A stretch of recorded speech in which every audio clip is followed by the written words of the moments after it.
Well, welcome back to the channel and the opening of the 2025 SIG International Exchange Symposium for Application of Health Promotion, Environmental and Health Education, and Smart Healthcare in Rural Areas. To begin with, we would like to introduce distinguished guests and representatives from Taiwan and Vietnam. Welcome the representatives from, we have many long-term partner universities from Vietnam, as well as experts and scholars from academia and industry in Taiwan.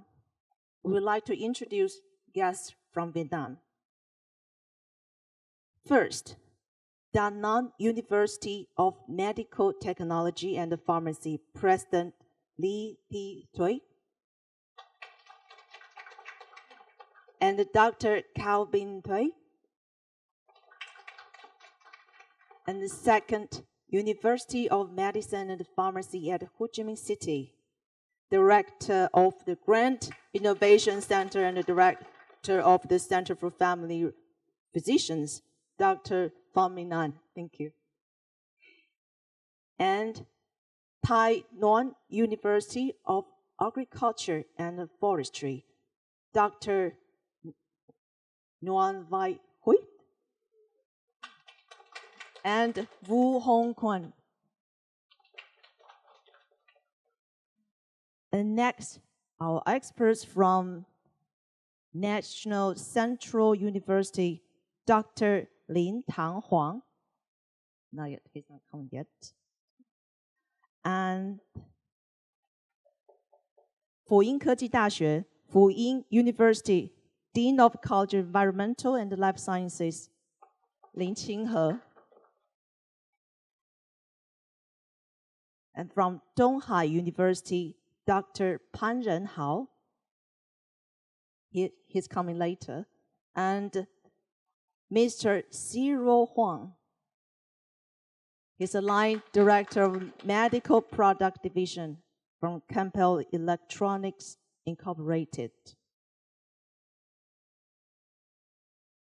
And from CAMU side, we are honored to have our Senior Vice President, Huang Youli, and Dean of College of Health Sciences, Dr. Guo Lanyuan. He's a project PI. And the third is Associate Dean, College of Medicine, Dr. Qiu Yiwen. And Superintendent of Kaohsiung Municipal Sargon Hospital, Hong Zhixing Yuanzhang. He's also the co-PI of this project.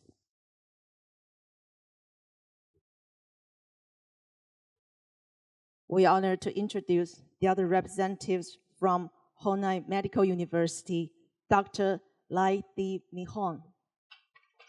Welcome, welcome. And we also have some experts from Kaohsiung Medical Hospital. Dr. Lin Kelong is the Director of Department Rehabilitation Medicine.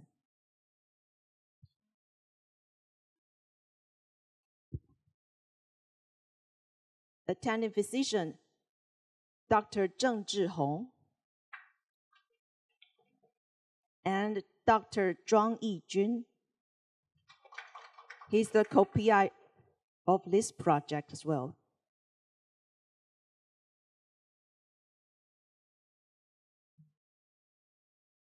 And next, we are honored to invite Senior Vice President Huang Youli to give a welcome remark.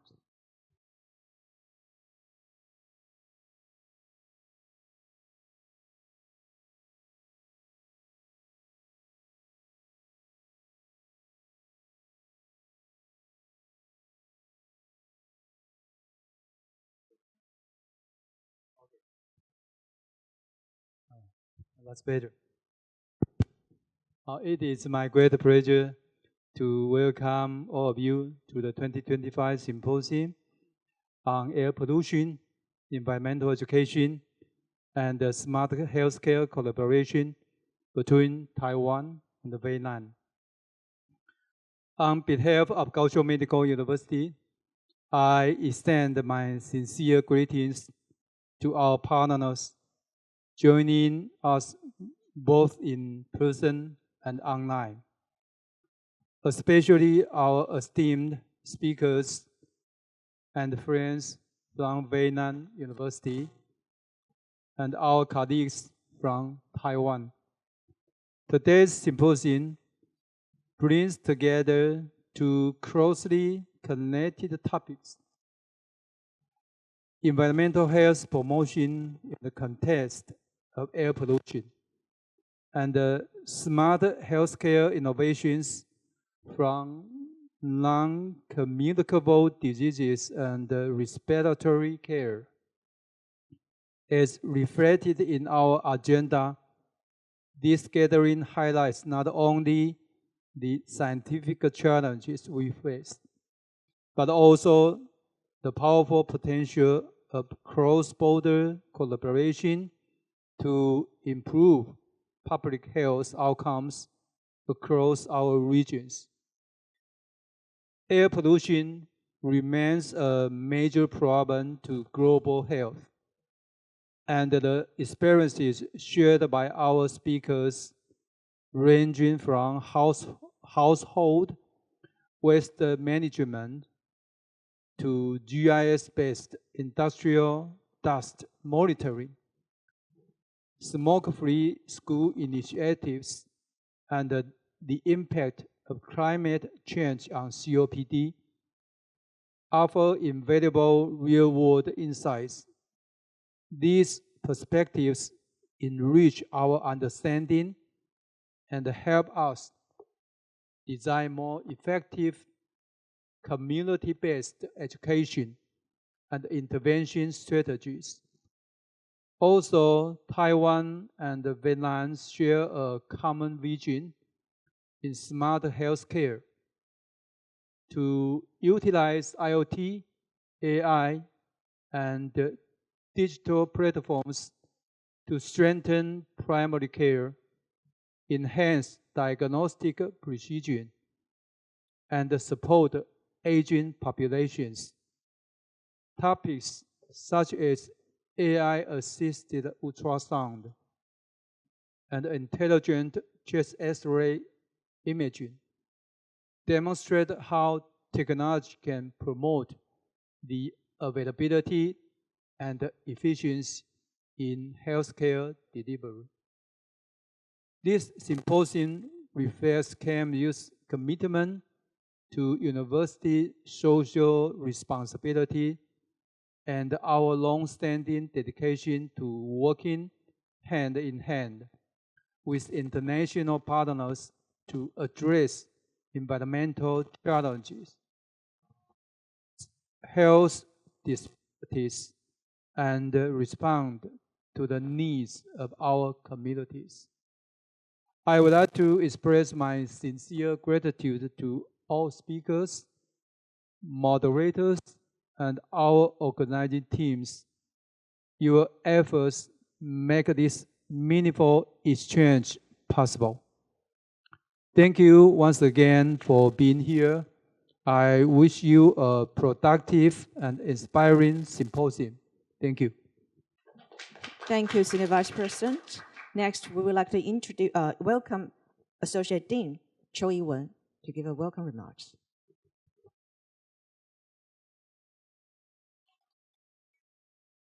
On behalf of Dean of Medicines, against welcomes our friends from Vietnam, and thanks for all the contributions, the working staff for these meetings, and I just make it short and wish the meeting can successful workings and make progress on the interactions of environments and healthcare. Thank you. Next, we would like to welcome Dean of College of Health Sciences, Dr. Guo Lanyuan. Okay. Okay, as the PI of the USR project, I would like to welcome all the participants. And also, last year we have visit University of Medicine and Pharmacy at Ho Chi Minh City. And this year, we have the chance to visit the Da Nang University of Medical Technology and Pharmacy, and also Hanoi Medical University. And we are really glad both university, the rector arranged the visiting, and we have a good discussion for the further cooperation. And also, I would like to thank you, Taiyuan University of Agriculture and Forestry, Professor Hugh. We have already have a long cooperation, and we hope we can at the expectation of our university head mentioned about the AI and smart sensing can deal with the problem for the southern Kaohsiung area with the air pollution. I think today outside they have air pollution. Yeah, we can feel it. So at the end, wishing the symposium will have a great success, and that all the participants can gain valuable insights. Thank you very much. Thank you, Dean Guo. And before the section chaired by Superintendent Hong Zhixing, we would like to invite all guests to come to the front to take a group photo first. Thank you.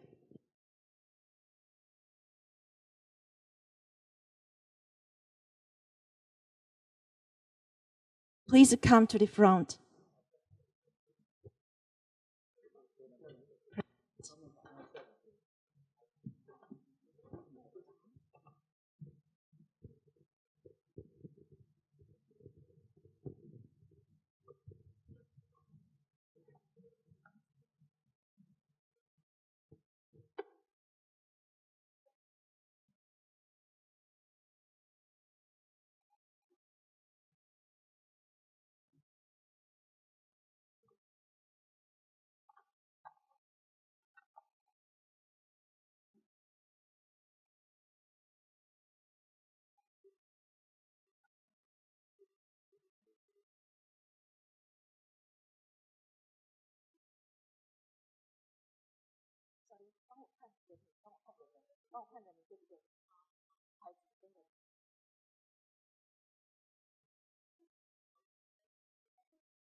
Huge.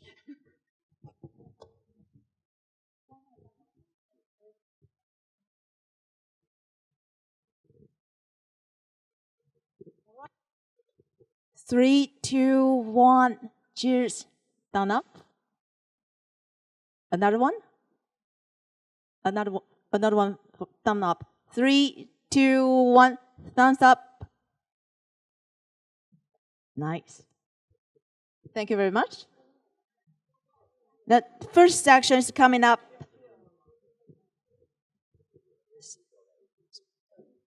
Superintendent, so will you stay there and to introduce our first speaker?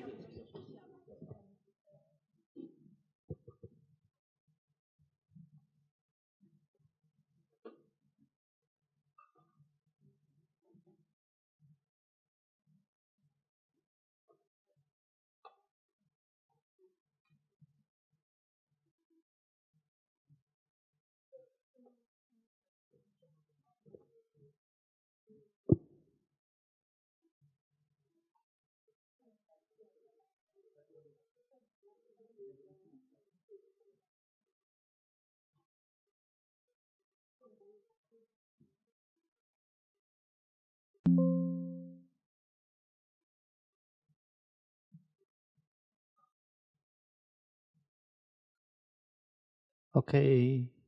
Good morning, ladies and gentlemen, dear colleague, our good friend from Vietnam. I'm Dr. Zhi Xin Hong, Superintendent, Kaohsiung Municipal Xiaogang Hospital. And I'm also the co-PI in this project. Today is my great honor to introduce the first speaker, Professor Guo Lanyuan, Dean College of Health Science, and also the PI of this project. And Professor Guo Lanyuan get the bachelor degree from National Yang Ming University, physical therapy.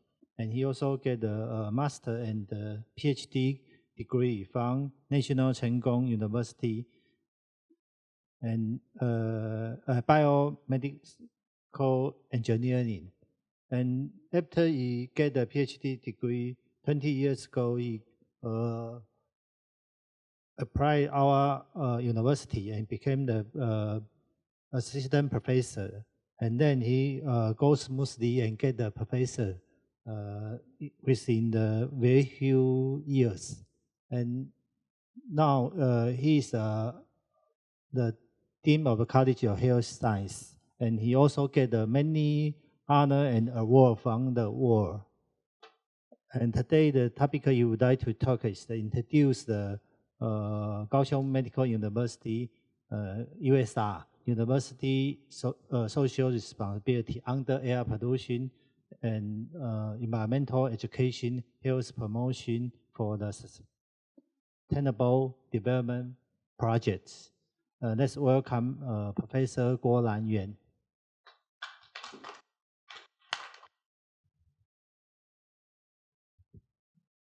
Okay, thank you for the introduction from the superintendent.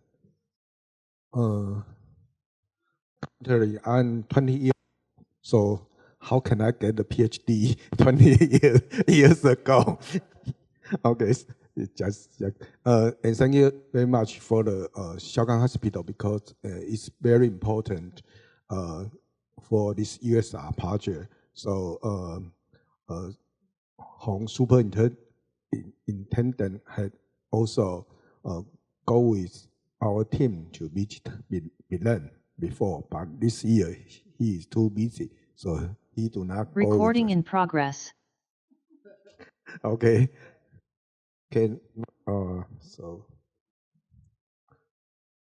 So I have a quick introduction about our project. USR project is about the air pollution, but also for the environmental education and health promotion.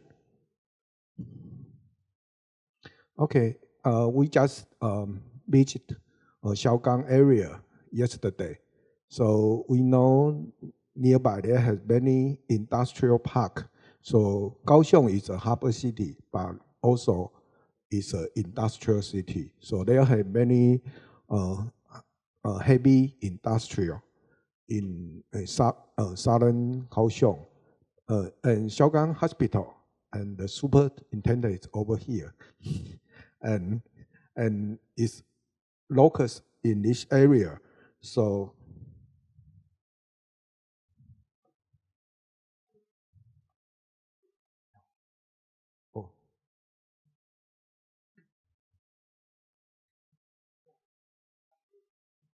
没有光啊。哦，没有嘛。哦，所以没有。哦，不是镭射笔。哦，好，不是镭射。Okay, sorry, it's not a laser point.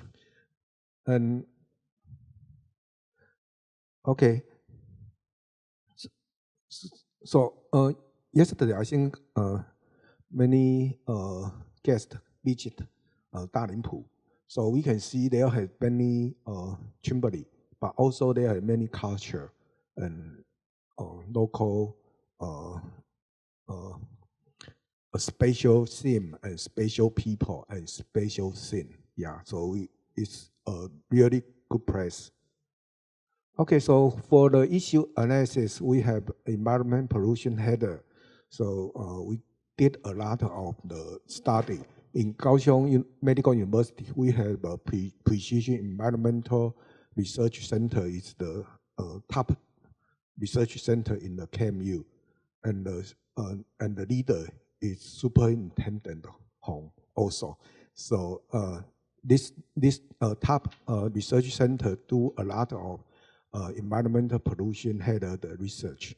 Also, for the public health awareness, there are many people living over there, but also elementary school students. I think yesterday you have visited Fonglin Elementary School, and also there are many elder people living over there. So the education is very important. Also, because Dalimpu is going to move in to other place, so they have some something we have to do in advance. So we have a live dialogue with the community, and also we do a lot of the industrial academic cooperation and application. So that's the promote direction. It follow the SDGs. And so we have a knowledge education power, social participation power, scientific research in innovation power, and healthcare power. So that's our university social responsibility.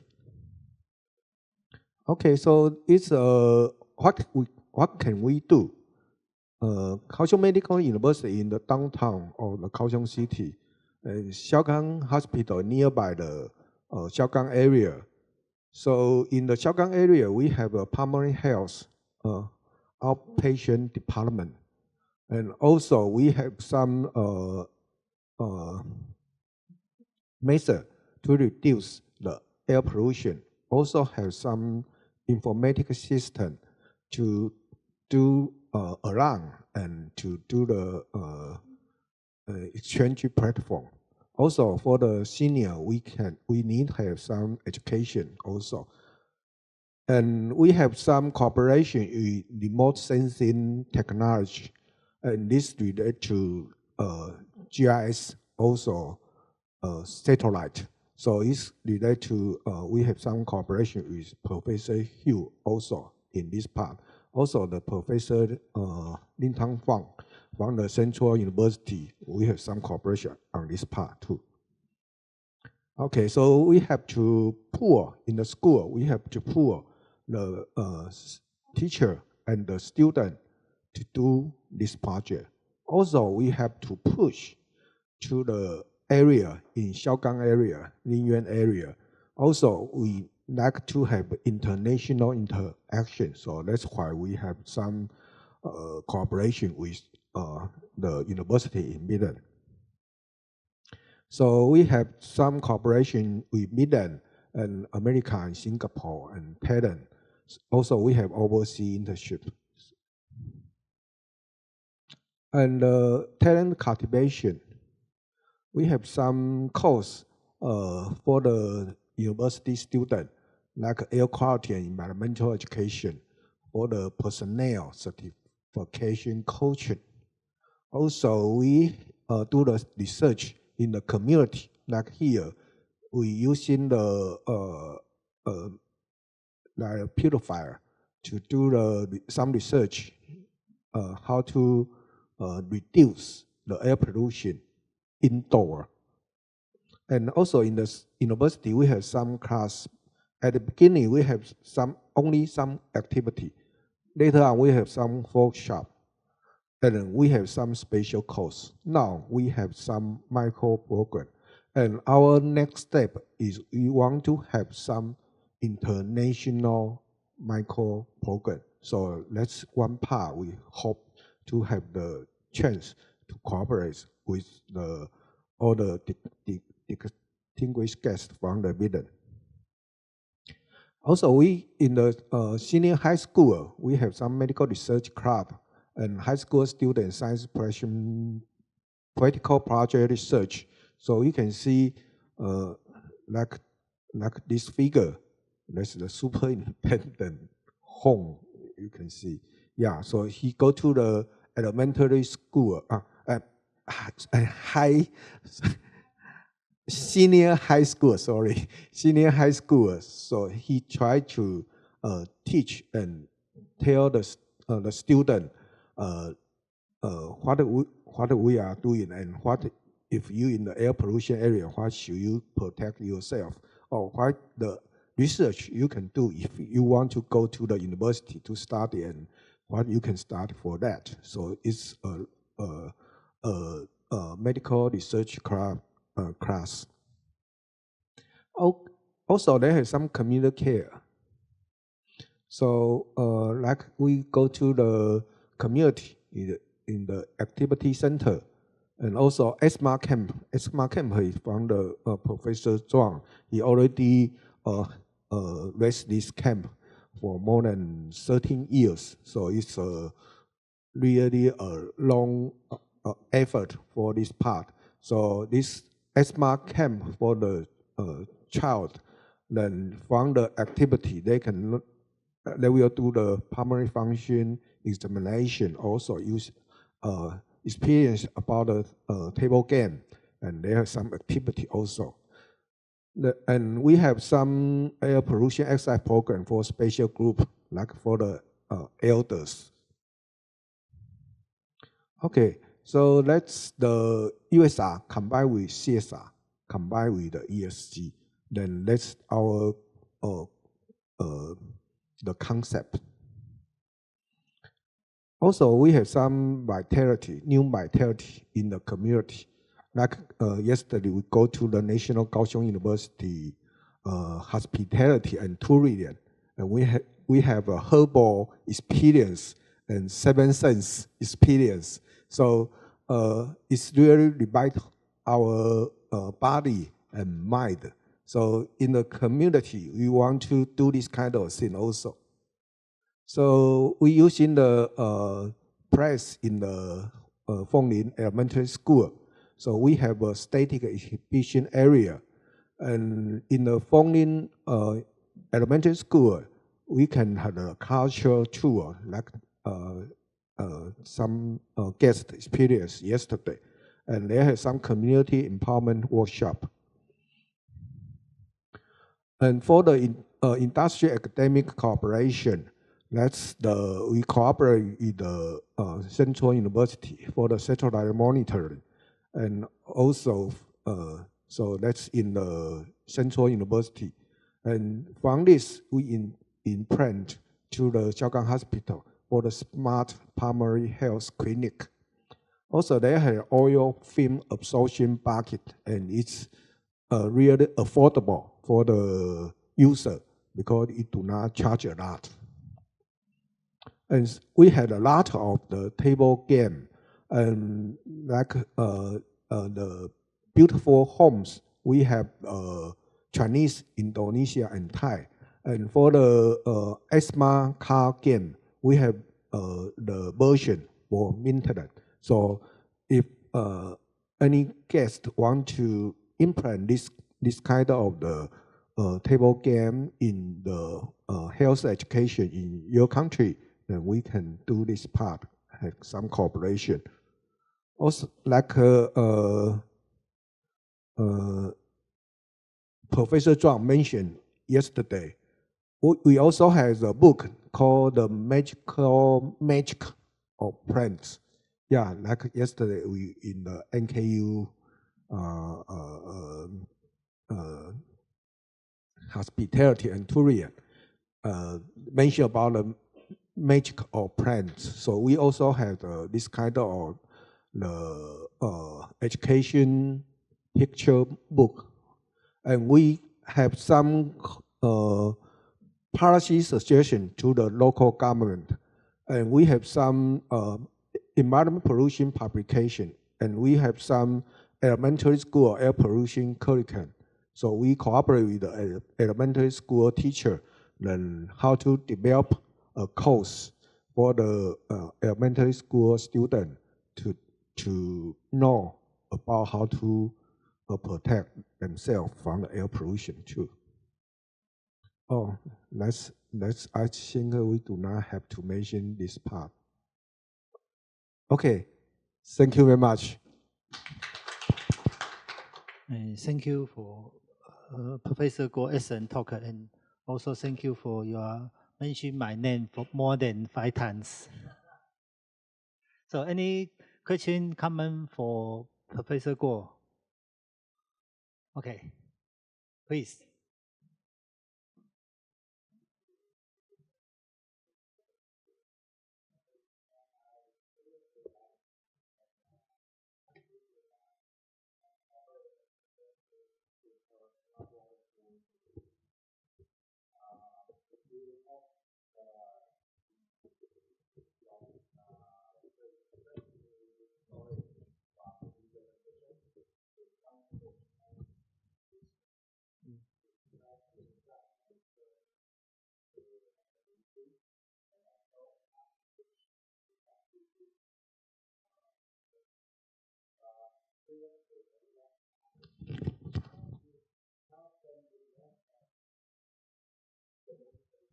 Mm-hmm.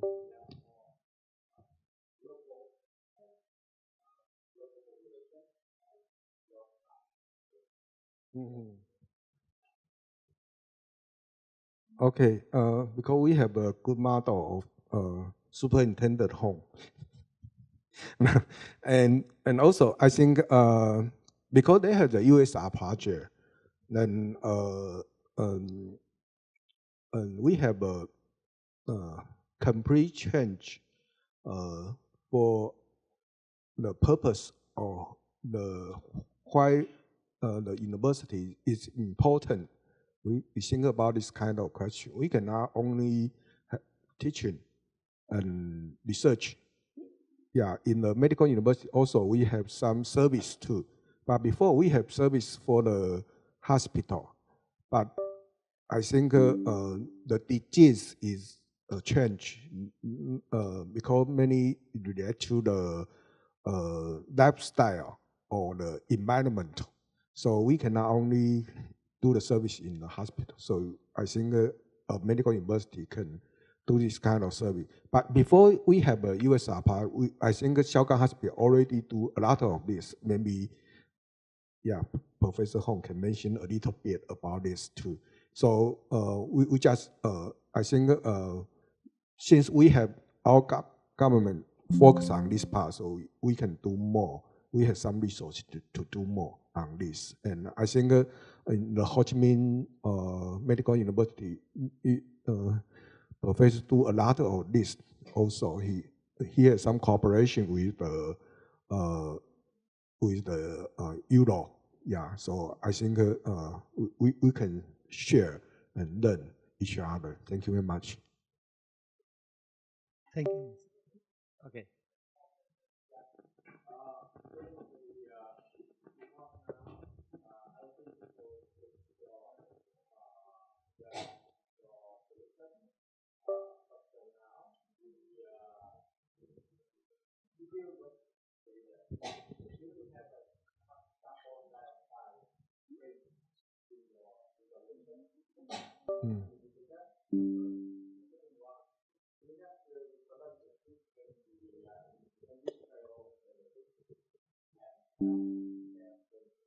Mm-hmm.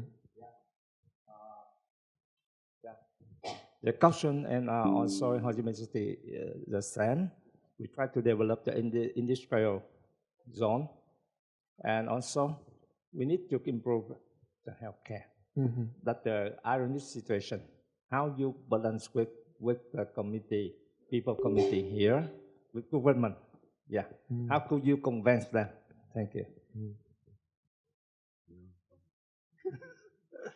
So first, I think first is we see the patients are need, because as long as our hospital, we can see more than 1,000 industrial factory. So every day we see the patient, their disease is related to the environmental. So we have some investigation about the urine heavy metal exposure, more than 30%. The community patient have the high level of the 10 different heavy metal. So we see the patient's need. So we just call our doctor. Every doctor should have some idea about environmental medicine. And we also have some cooperation with community school and talk to the teacher in the elementary school or senior high school. They just told us we should have some should do something to mention this problem to community people. So this is our initial idea.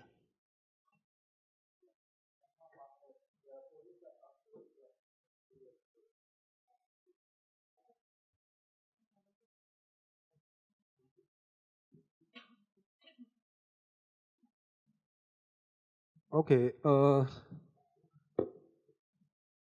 Because we have many in the Kaohsiung area, because the industry can have some profit for our community, but now the everybody treat their health more than before. So health is a very important issue, in the community. So I think university can cooperate with the local government to deal with the community problem. Yeah, thank you. Okay, thank you for your question. Because the time is delayed for more than 30 minutes, so we should move to the session 1, International Exchange Spatial Speech. And in this session, the moderator is Professor Lin Kelong. Let's welcome Professor Lin Kelong.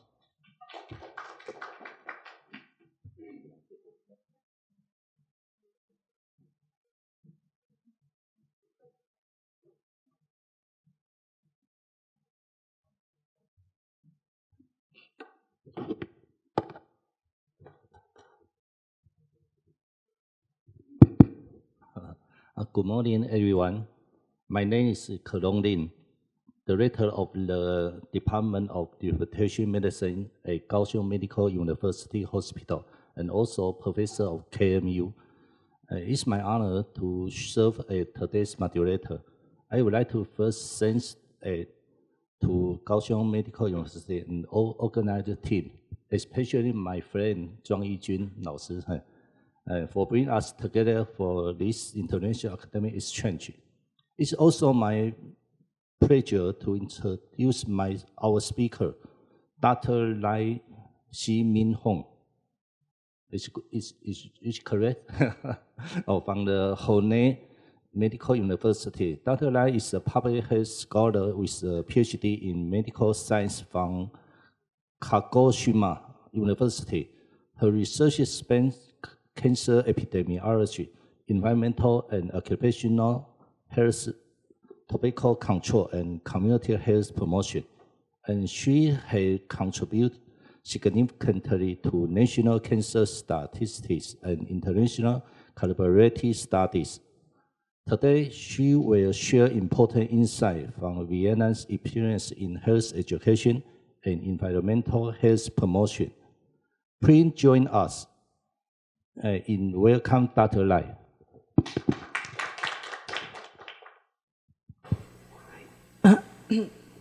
Good morning, everyone. First of all, I thank you very much for inviting me to this important event. My name is Lại Thị Minh Hằng from School of Preventive Medicine and Public Health, Hanoi Medical University. Today, I would like to present a part of our study related topics, smoke-free school environment in Vietnam. My presentation includes 5 parts. The part 1 is introductions. As you know, the tobacco smoking was remain the most of cause of death worldwide, and according to WHO, more than 8 million deaths each year are caused by tobacco use, and most of tobacco-related deaths occurs in low and middle income countries.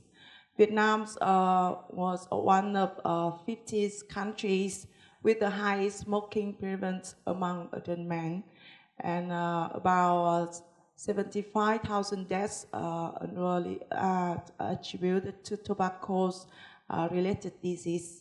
And to monitor tobacco use and tobacco control measures, global tobacco surveillance system includes 3 schools-based surveys. Global Youth Tobacco Survey, we assess the tobacco use and exposure and the related behaviors among adolescents. And Global School Personnel Survey, we assess tobacco use among the teacher and the staff, school staff. And the Global Health Professionals Student Survey, we assess tobacco use, especially for the medical university. And from 2003 to 2020, Vietnam developed a comprehensive framework of guidelines to support the implementation of the tobacco control law. Because that's our study aimed to evaluate the current status of implementing a smoke-free environment regulation in Vietnamese school. And our study conduct a cross-section study in 13 cities or provinces, representing 6 major regions of Vietnam. The total 55 schools included in this study.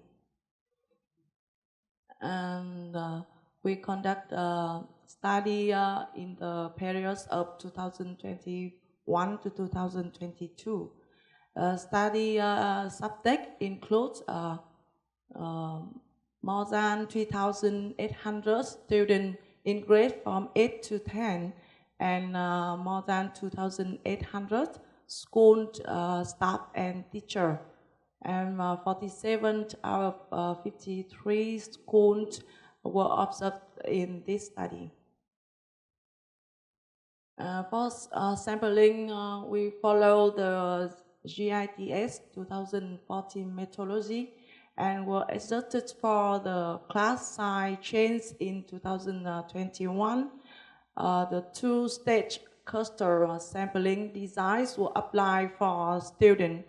The stage 1 CDC selected 15 provinces and 53 schools using popularity proportion to size methods, and the set 2 121 classes were systematically selected, and all students in this class were eligible. All teachers and school staff in these schools were included. For research toolkits, we have the questionnaire for tobacco use among students and teachers. And the update, the 2015 GITS tools with question on new tobacco like e-cigarettes or his tobacco smoking product to fix Vietnamese context. And the teacher survey also expand to include new products and the teaching activity on tobacco harm and the tobacco control law. And for this topic today, I select the section, question section, general information, tobacco use, and schools program and policies. For school observational techniques includes two parts. Part one is general information, for example, the school name, type, location, and date of organization. The part two, the smoke-free environments components, includes 5 criteria. First one is smoke-free regulation posted in high traffic area within the school, and the second is no smoking signs in classroom, office, cafeteria, and other common area. The third one is no selling or advertising of tobacco products on school premise. And the fourth one is no smoking related items, the ashtrays in the classroom or office. Number 5 is no smoking or cigarettes, but in classroom, office, and anywhere on campus. And we did analysis. Data were collected by self-fitness questionnaire and inputs by Excel and transferred to Stata 14 for cleansing and analysis. And the frequency and percentage were conducted for the key variables. And for observational assessment, there are 28 checklist items. Was scored 1 point per component item. So score range from 0 to 28, and school competence level were categorized into 4 groups: 175 to less than 100, and 50 to less than 75%, and less than 50% of the maximum score. And the study were reviewed and approved by RB of Hanoi Medical University. And all study subjects were informed about the study objective and their right to agree or refuse to participate in this study, as well as their right to withdrawing any time of the study. This is our result. I present the brief of characteristics of study subject. Among students, 51% were 40 years old, and 38% were 50 years old. And the gender distribution, male and female relatively equally, but higher in female, 53.4%. Among the school staff and teacher, we can say that 2/3 were female, and 75% the people age from 30 to 49 years old. The figure 3 is so the tobacco use among students and school staff or teachers. We can see that among the student here, the current smoking still remain stable when compared to 2014, around 3%. But however, we can observe that the prevalence of smoking among the staff and teacher relative the decrease from 30.9% to 9.9%. This results again that the awareness of smoking harm among the school staff and teachers is increased. So this is good news. For the figure 4, we saw the student and staff teachers awareness about smoking-free regulation. You can see that the awareness of smoking ban amongst the students 78% and 60.3% is lower than the teacher awareness. Nearly 97% and 83.6%. So this is need to get more about communication and education about the tobacco's harm. The results of implementing smoke-free school environment regulation. The table 1, we saw the results observed at school change. Here the only 2.1% of tobacco advertising near the school entrance. However, we observed 36.2% tobacco retailer and vendor located within 100 meters.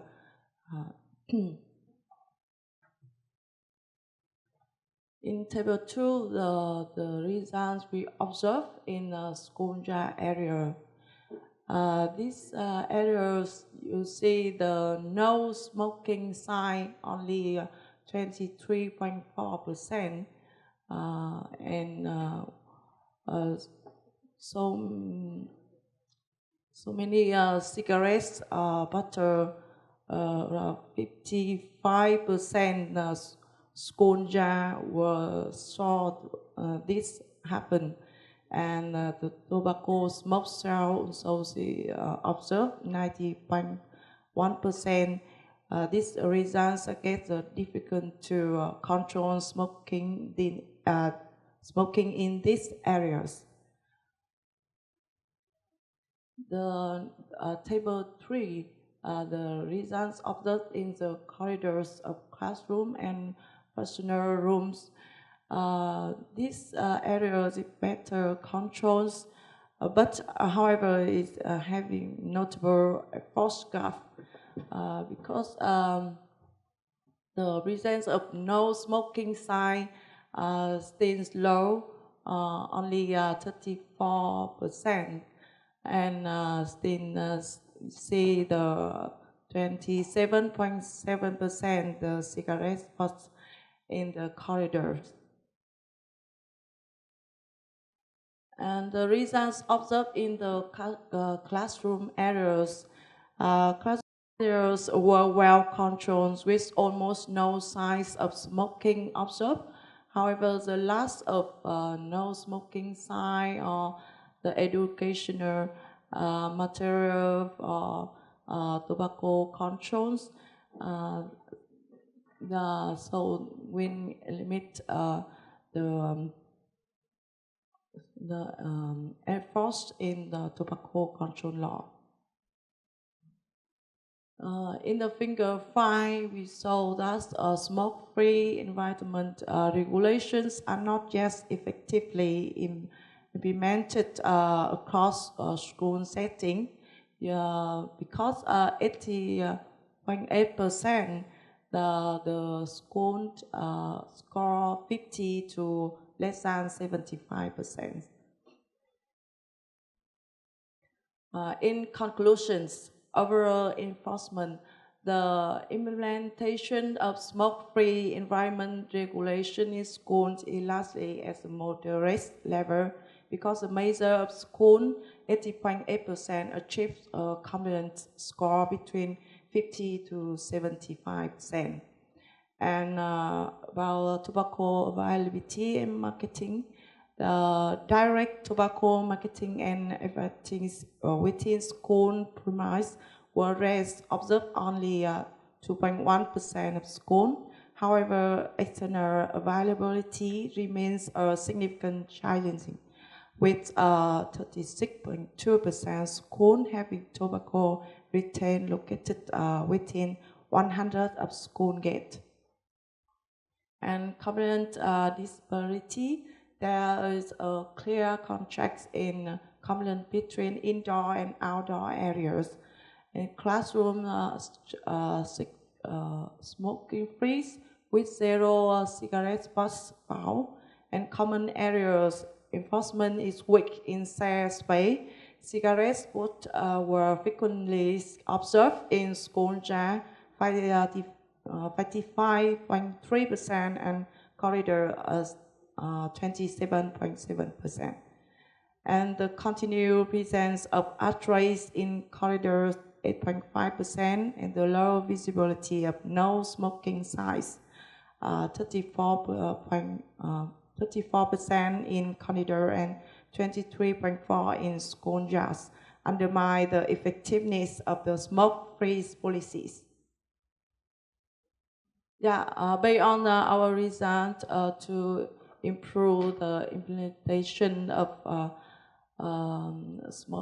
smoke-free environment regulation, we have some recommendations to strengthen outdoor enforcement by focus on monitoring efforts in school yard and corridors, and eliminate facility factor by immediately remove all smoking-related items ashtray from corridors and office, and improve visual warnings, increase the quantity and visibility of no smoking sign, ensuring they are placed in high traffic and easily observable location, and continue monitoring, maintain regular survey of tobacco use among school staff, teachers, and students to address emerging issues. This is all my presentation, and thank you for listening. Thank you, Dr. Lai, for this excellent presentation. We will open the floor for questions. If anyone has a question, please raise your hand, and we will give you a microphone. Yeah. Okay, Professor Guo Lanyuan.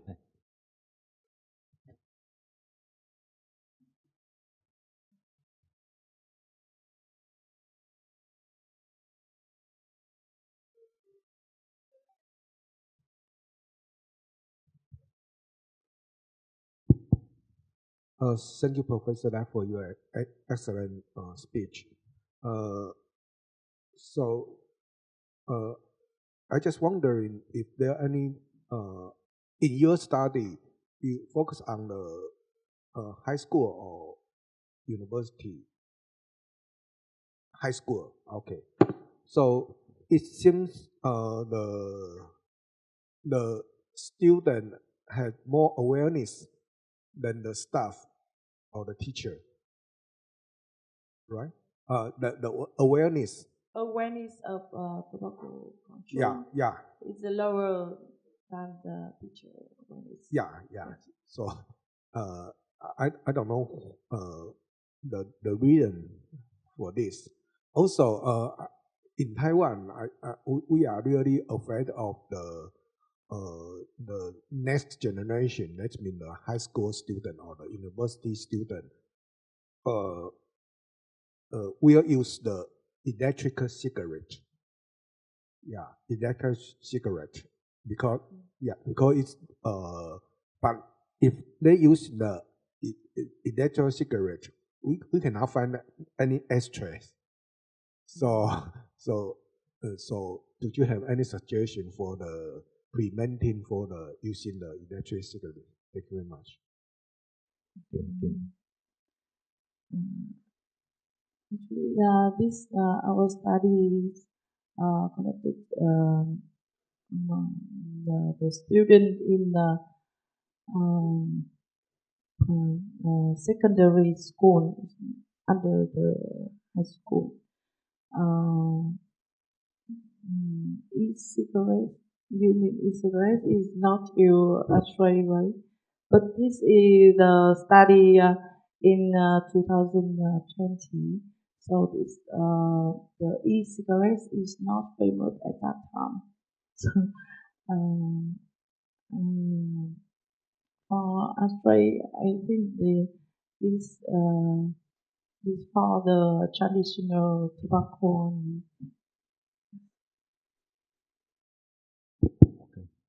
So due to the time is limit, we should stop this lecture. And thank you, Dr. Lai, for this clear and insightful presentation. And thanks you to all participation to your attention and meaningful exchange. Thank you. We will change to next topic. Thank you. And next topic, I would like to introduce the moderator. Is chaired by Dean. Okay, let's introduce the Professor Guo Dangyue again. But you, moderator? Yeah. Okay. Dean Guo is going to chair next topic.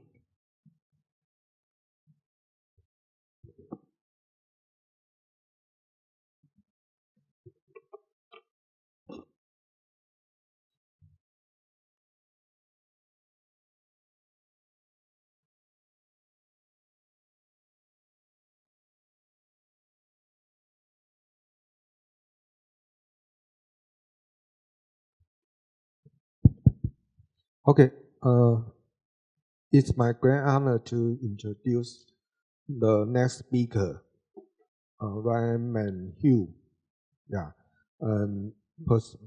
Professor Hugh get a bachelor degree from the Taiyuan University of Agriculture and Forestry, and a master degree from the National Central University, Taiwan. So he get a master degree from with the Professor Lin Tang Huang. So he had very experience about the Taiwan. Also, Professor Hugh got a PhD degree in the Central Institute for the Natural Resource and Environment Study, Hanoi National University. And now he served in the Taiyuan University. And today he will give us a topic related to the activity to reduce air pollution caused by household waste in Babay National Park. And let's welcome Dr. Hugh. Okay, thank you. Thank you so much, Professor Wu.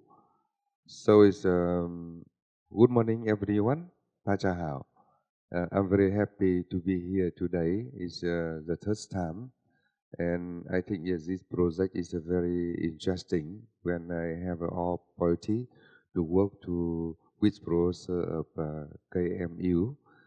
So the project is we focus about responsibility of university for some is social activity, and also is my center will also have many projects it relate to environment. Besides the detail about environment research, we usually apply IT, information technology, AI, when we conduct our project. I and Mr. Kwon come here to have two presentation. So with my presentation, I report from my project. The project supported by Germany government. Yeah, in Germany is from the last year and 2 years.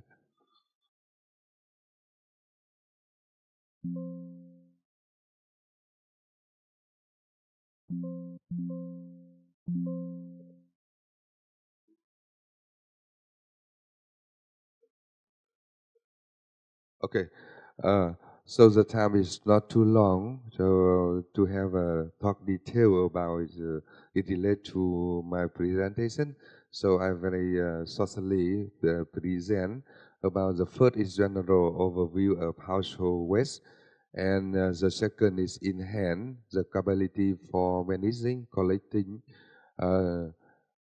sorting, and recycling of household waste in East Babe National Park area to reduce air pollution. And the third, we would like to talk about is some is looking forward to expand the project in the future. So as you know, it's household waste it come from is many sources from individual, family activity such as is home, school, office, accommodation, entertainment service, and its public area. And so nowadays, totally household waste in the world around is 2.3 billion tons per year, and some is the country is very high. For example, USA, China, and in Taiwan around is 11 is point 58 tons billion tons per year. And compared to Vietnam, is more country compared to some country is USA and is China. However, it's in Vietnam is 1 year. The waste amount is around is 25.6 million tons per year, and in its urban this area is higher compared to its rural area. So it's very important and very dangerous if we cannot the manage, the sorting, and also is recycling is area is a good way. And talk about is household waste. So we can divide some kind of household waste. For example, the first is organic waste is from the food scrap, food vegetable peel, and the leftover is biodegradable material. And another is in its organic waste from the plastic bag packaging and glass bottle and styrofoam foam and its metal can, and another is thing is a hasting. And the component of house waste is continue we talk about is a recycle and cannot is recycle and hazardous waste. For example, here recycle waste is paper and plastic bottle, and some is metal is kind of style of plastic. And besides recycle waste, so some is household waste is very dangerous. For example, is a battery, broken electronics, and clean is a chemical. And it's household waste and environment pollution, the relationship here. So I'd like to talk in some, stuck is baggage is cause bad is outdoor and yeah, and it's attached many fly and mosquito and rust and overload is the landfill and it's unnecessarily and it's very source soil and the water pollution, and you can see on the screen is a short is a video and very dirty, right?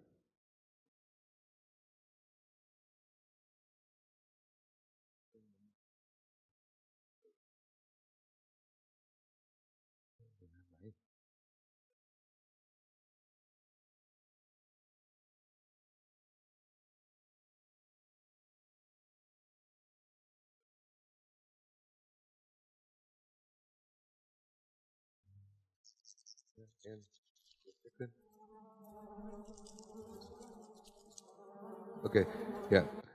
You can see is on the screen. We decide video to describe about is impacted or relationship between its household waste and environment pollution, and you can feel it's a very dangerous with our health, right?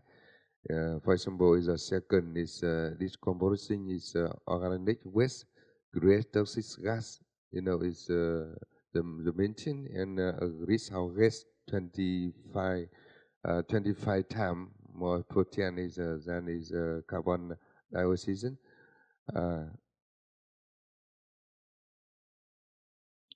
And here, impact of environment pollution from this house waste, it relates to water, it relates to soil, it relates to its air, its air environment.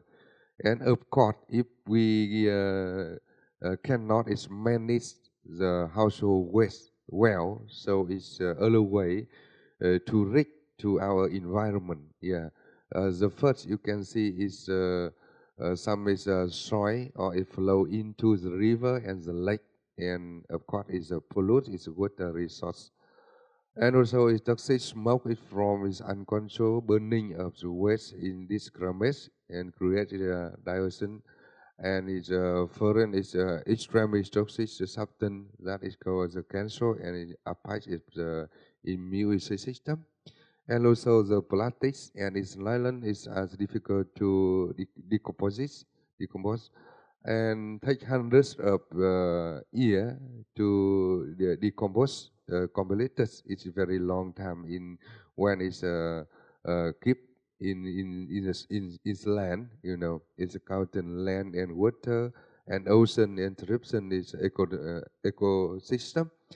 And microplastics into the food strain and affected is human health. Yeah, very dangerous.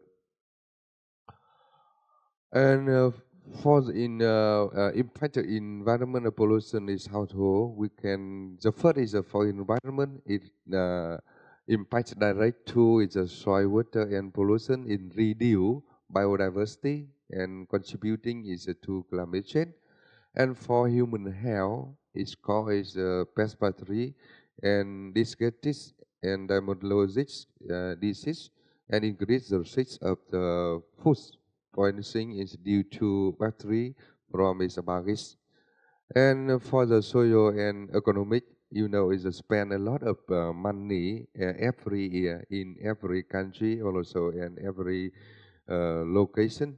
In Vietnam and other country, I think spend a lot of money for man need for collecting and for treat is household waste and impact to urban landscape and also tourism. And the second is main of our project we focus about is enhance the capability for management, collecting and sorting and cycling household waste in Ba Bể National Park. I would like to introduce about is Ba Bể National Park in Vietnam. I think maybe all of you here is never been to Ba Bể. So this is a big, fresh water and in the mountain. Yeah, and very famous. Now it's one of 20 the most freshwater lakes in the world in the mountain. And here is many beautiful landscape and the local people here and many multicultural, international culture. So I would like to invite all of you here have a time to visit because now I still here to control is many projects here and I can have time to welcome you. And every year a lot of guests come here. Domestic guest and also is a foreigner is guest, international guest come here to visit. So also is the reason is it relate to environment from is household waste impact direct to this area. And in our project we have many projects, but here is one project to improve the environment of in Ba Bể National Park. The totally project is 100,000 is 100,000 euro in 2 years. And here is Ba Bể Lake. And the targets, the objectives of project we focus about is 198 households of 3 villages is around of the lake. And also we focus about the school, primary and secondary school, and local government head of the community of people. And we focus about the hotel, homestay, and restaurant, and is a forest visit to Ba Bể Lake. And before is the project. So talk about is how to manage is household waste in Babe. Actually, talk about is manage household waste in Vietnam is now still is a very it's a bad issue, right? Even we have many way, many association talk about how to manage, how to gratify, but is the effective, I think, is very less. Yeah, and in the mountainous area, it's more difficult. It's more difficult because in the mountainous area, the household they have a last land, so it's a wet is a it's free touch outside. So and the knowledge is related to college, is related to recycle, is related to sorting is a very less. So here is a very important. You can see before, it's no classify or really classified this, and here is no regulation or tool to monitor.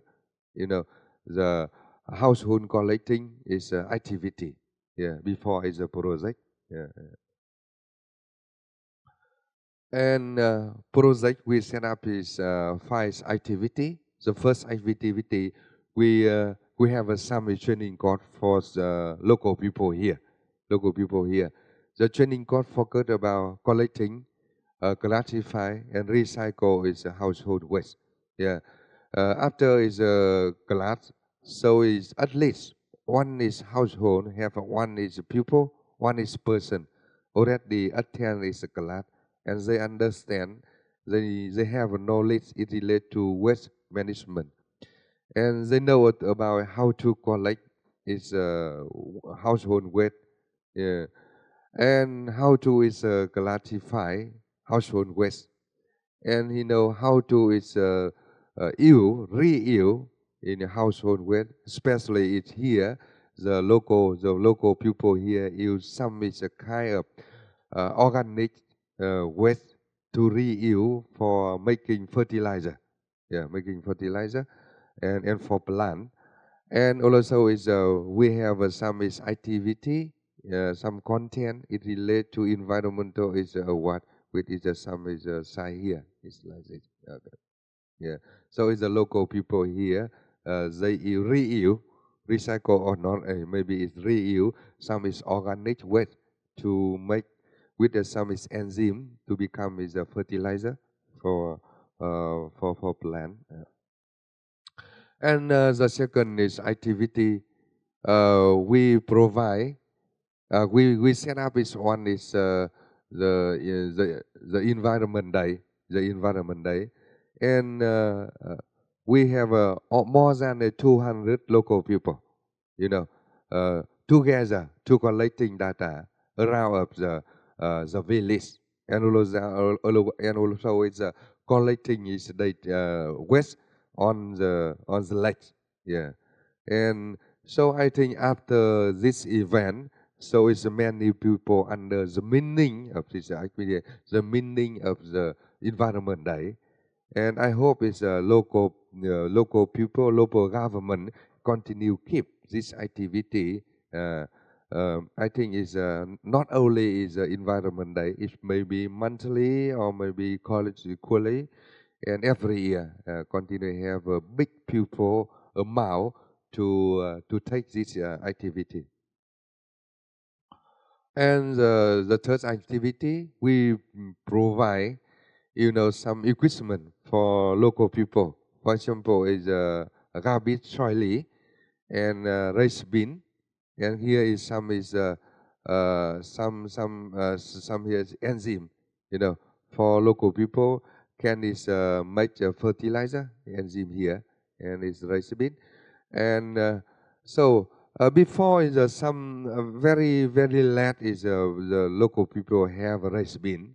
They keep in bag, plastic bag, yeah, in plastic bag, and then after that is put out the road and is the garden.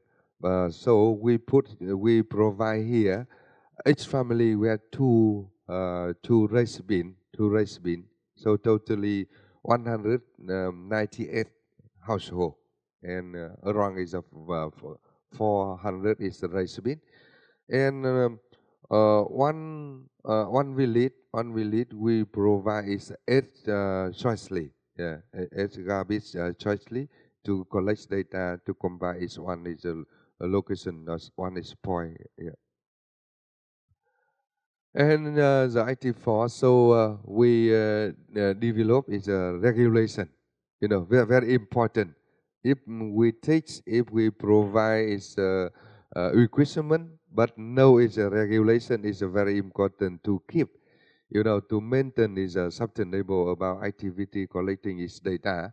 So we have to draft is regulation, and then we set up the meeting and discuss, and some is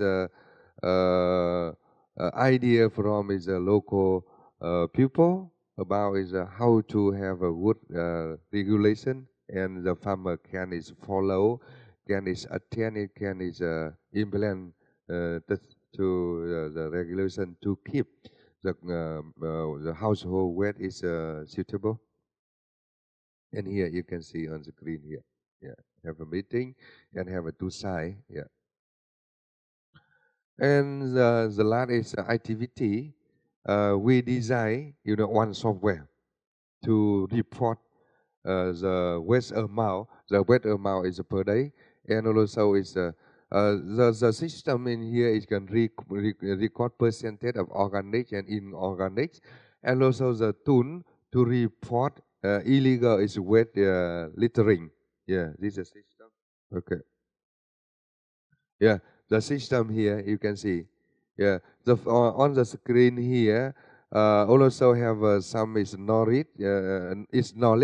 To help local people understand about the meaning environment polluted and household waste and human health, and is classify household. Yeah, some is document.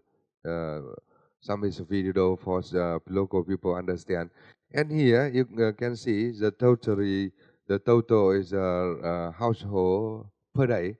So for example, today is 8. So the rice bin is the household waste yesterday. Yeah, the total of 3 villages here, 3,600 kilogram. Yeah. And of course, we have a record image of illegal is waste littering, and some photo here. Yeah, okay.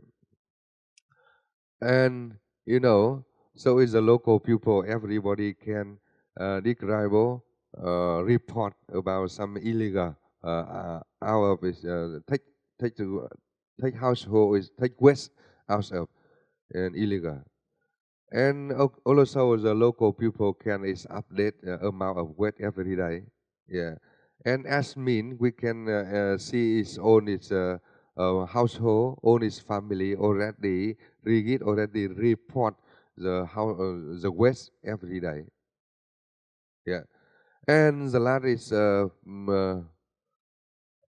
project is affected. So we already, after this project, we are ready to have some question to review, and the local people, the participant of the project, and also we had the interview, the visit to Babe.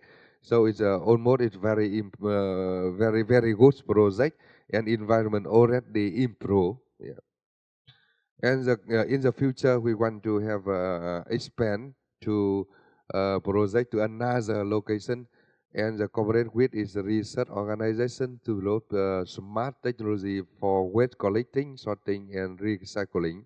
Develop its management economic model for community to ensure that collection activity is maintained sustainability. So here, thank you so much for your attention. Yeah. Thank you. Okay, thank you, Professor Hugh. We have a panel discussion, so Yeah. we can have a Okay. question later. Later. Yeah, later. Okay. Because we have panel discussion at all the speech. Thank you. And okay, we would like to invite the next speaker, Liu Hong Kwan. Yeah, Liu Hong Kwan got a bachelor degree in the environment science in the Taiwan University of Agriculture and Forestry, then a master in the environment science, the Taiwan University of Agriculture and Forestry. And today he will give us a speech about the GIS application in modeling the dust pollution impact on cement factory on the air environment. Let's welcome Dr. Kwan.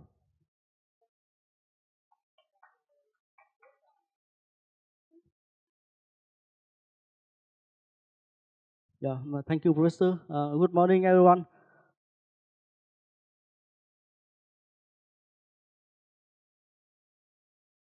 Yeah, my name is Vũ Hồng Quân, and I'm the head of the Information Technology Department from the Geoinformatics Research Center at Thái Nguyên University of Agriculture and Forestry, Vietnam. So today I would like to introduce my study about the GIS application in modeling the dust pollution impact of the cement factory on the air environment. My slide has 4 parts. The first is the overview of the cement production. The second is the Gaussian diffusion equation. The third is dust control system and emission direction of cement factory, and the last and the conclusion. So as you all know about the cement, right? So cement is a key material for infrastructure and construction. You can see on the slide we have 8 ingredients to make to cement, right? And there are some main products stages on cement production. The first, they make the raw material extraction, right? They explore from the limestone mountain, right? And then the limestone they crushing and grinding to make the powder and make to the clinker production in the rotary kiln. Yeah. And last, the cement grinding and packaging.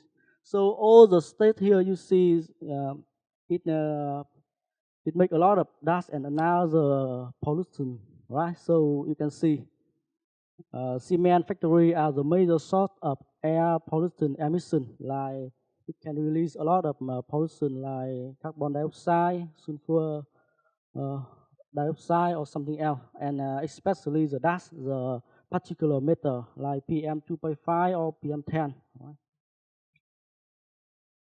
Here you can see here is some main pollution generated when we produce cement. The first is carbon dioxide. It contain about 60 to 65%. The nitrogen oxide it include about 20 to 25%. The sulfur oxide it about 5 to 10%, and also the VOC from 2 to 5%, and the last is PM2.5 and PM10, the particulate matter, it from 3 to 8% when we do all the process to produce the cement.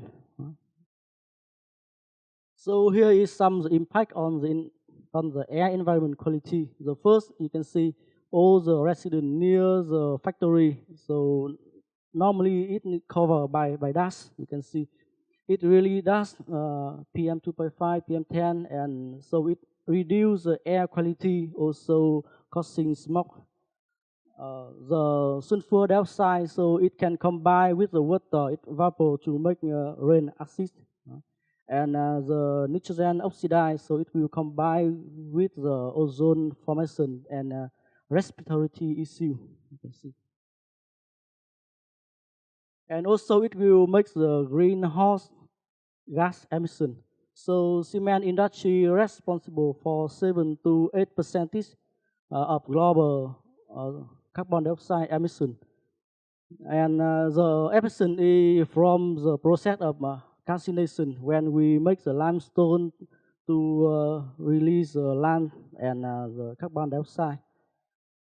And it also contributes to climate change. Right? It will make the global warming and make the extreme weather event sea level rise, and also ecosystem disruption. Yeah.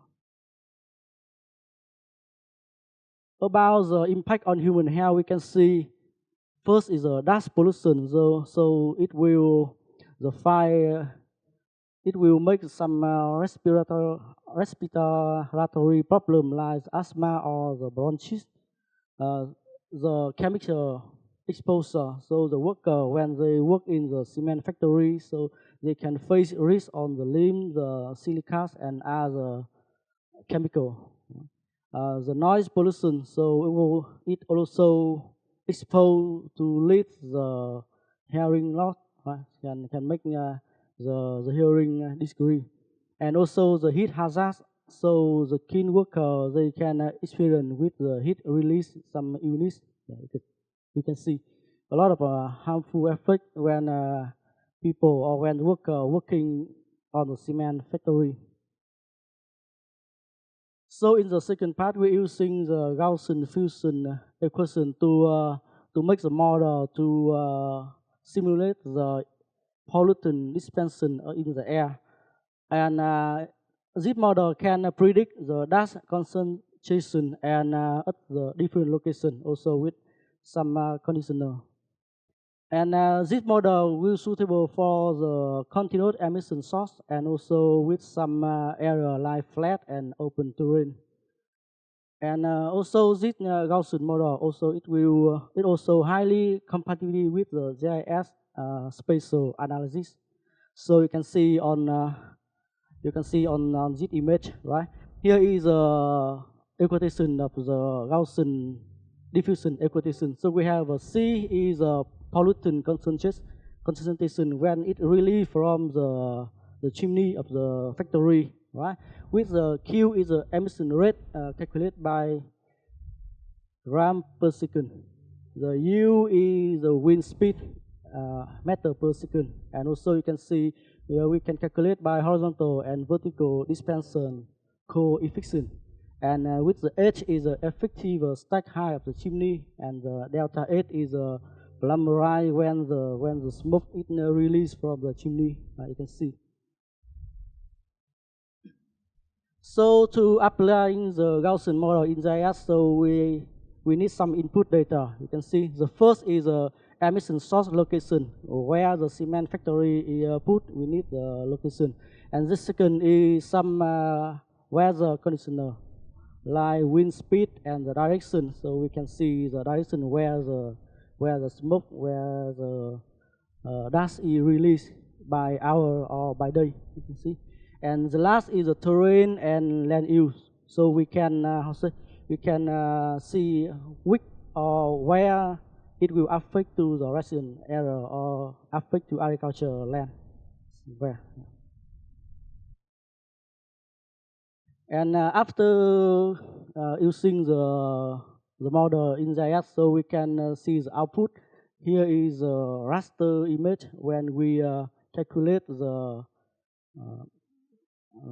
direction and the amount of the dust it released by the cement factory.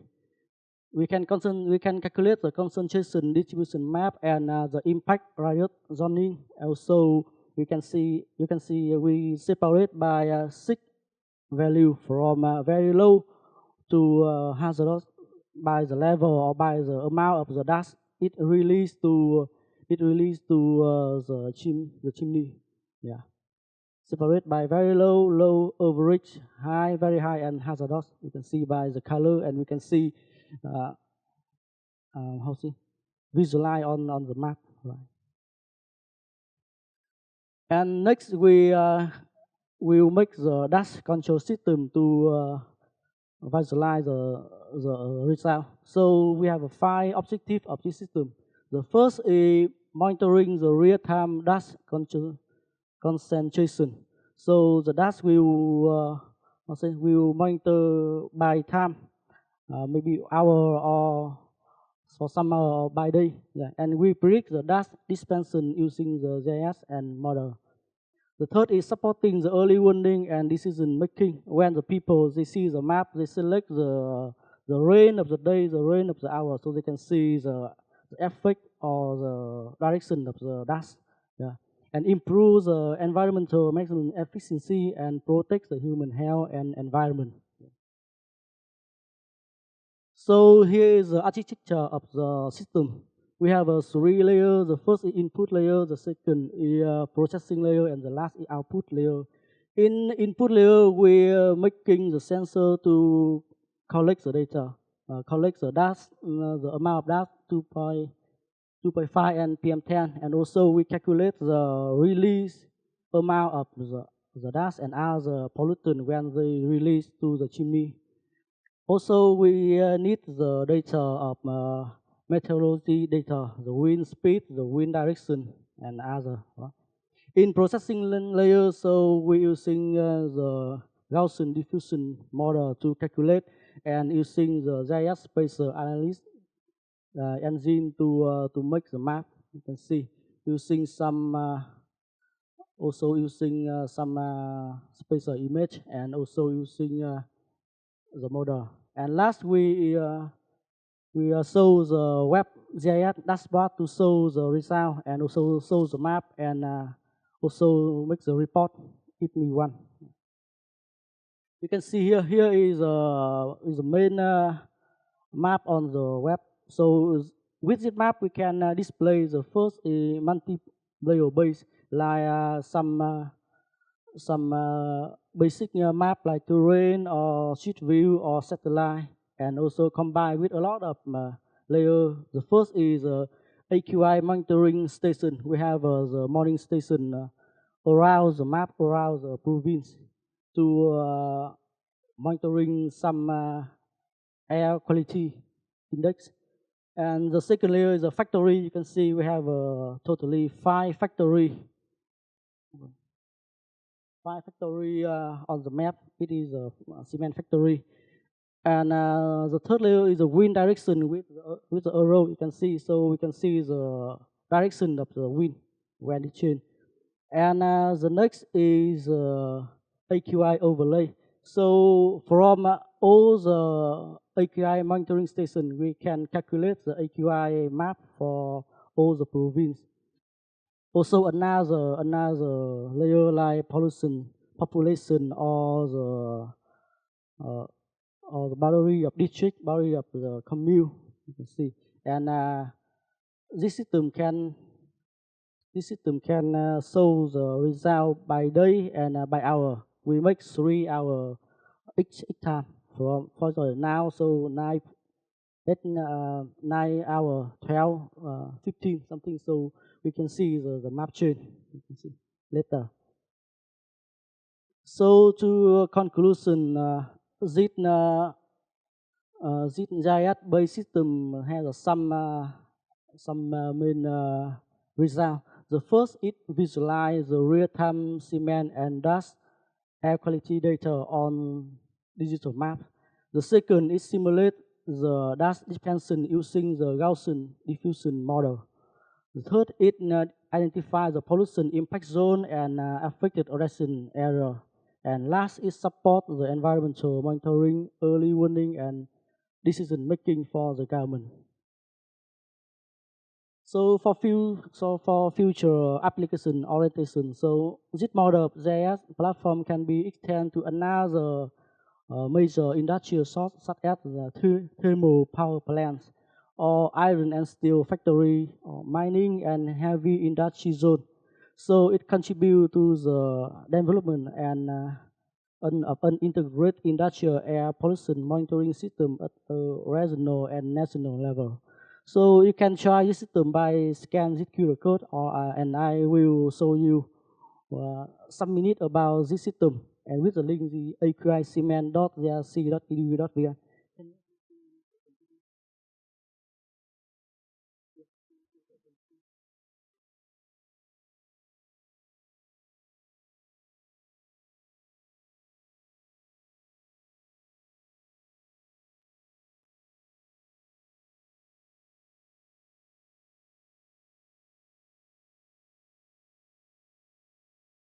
Here website of Dr. Hiểu, you can see the waste management in Ba Bể National Park.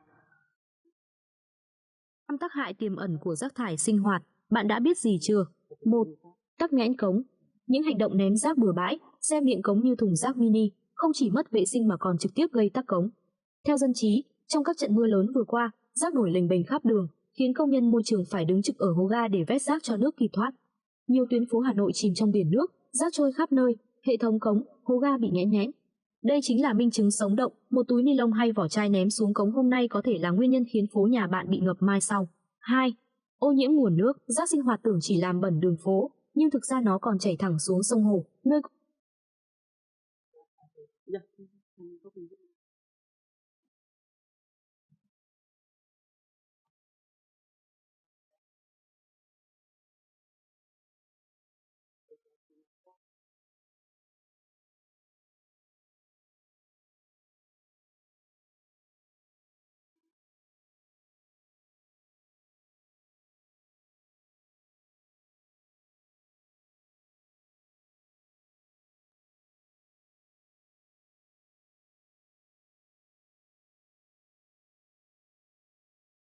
Here you can see here is the main interface of the system. And when we access the GIS map, you can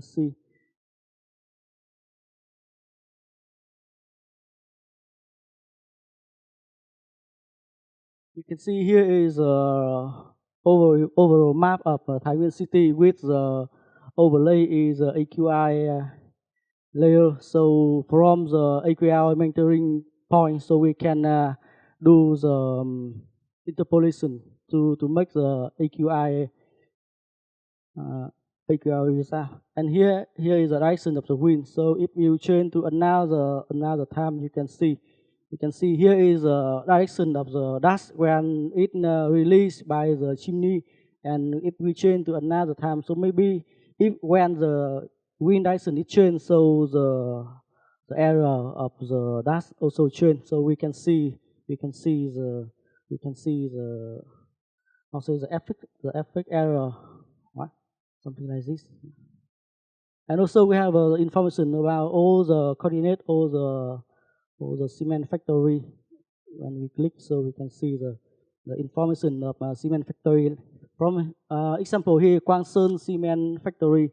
So you can see the AQI in Kwangsern, also some information, the carbon monoxide, the TSB, the direction of the wind, and the speed of the wind, something like this. Yeah. Okay, I think so. Thank you for your attention. Yeah.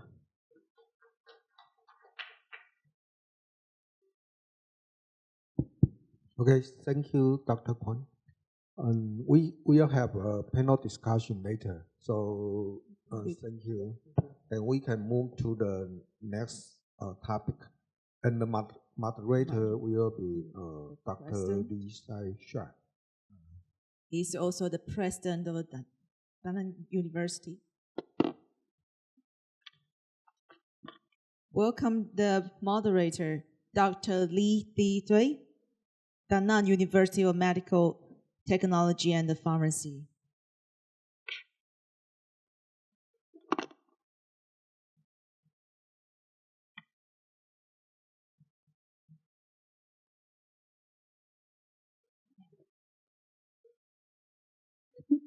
Good morning, everyone. My name is Thuy. Now, I would like to introduce our presenter, Dr. Hun Tan, from Da Nang University of Medical Technology and Pharmacy. He is online. Hello, everybody. Can you hear me? Dr. Hun, how a doctor of preventive medicine degree, a master's in occupational and environmental medicine, and a PD in global health from Taipan Medical University. He is now a postdoctoral researcher in respiratory medicine at the University of British Columbia in Canada. He is also a lecturer of the Faculty of Public Health at Da Nang University of Medical Technology and Pharmacy. Today he is presenting the topic environmental education for respiratory health and the impact of climate change and air pollution on COPD. Please join me welcoming Dr. Hun. Okay, hello everybody. You hear me clearly? Hello? Anybody hear me? Hello? Yes, yes. Hello? Yes. Yeah, okay, good. Yeah, good morning, distinguished colleagues and students. My name is Huang. I'm currently working at the Faculty of Public Health, Da Nang University of Medical Technology and Pharmacy in Vietnam. And I'm also conducting the research at the University of British Columbia in Canada, focusing on the respiratory medicines. Today, I'm honored to share with you a topic that I believe is critically important in our current context, the relationship between the climate change and air pollution and the COPD.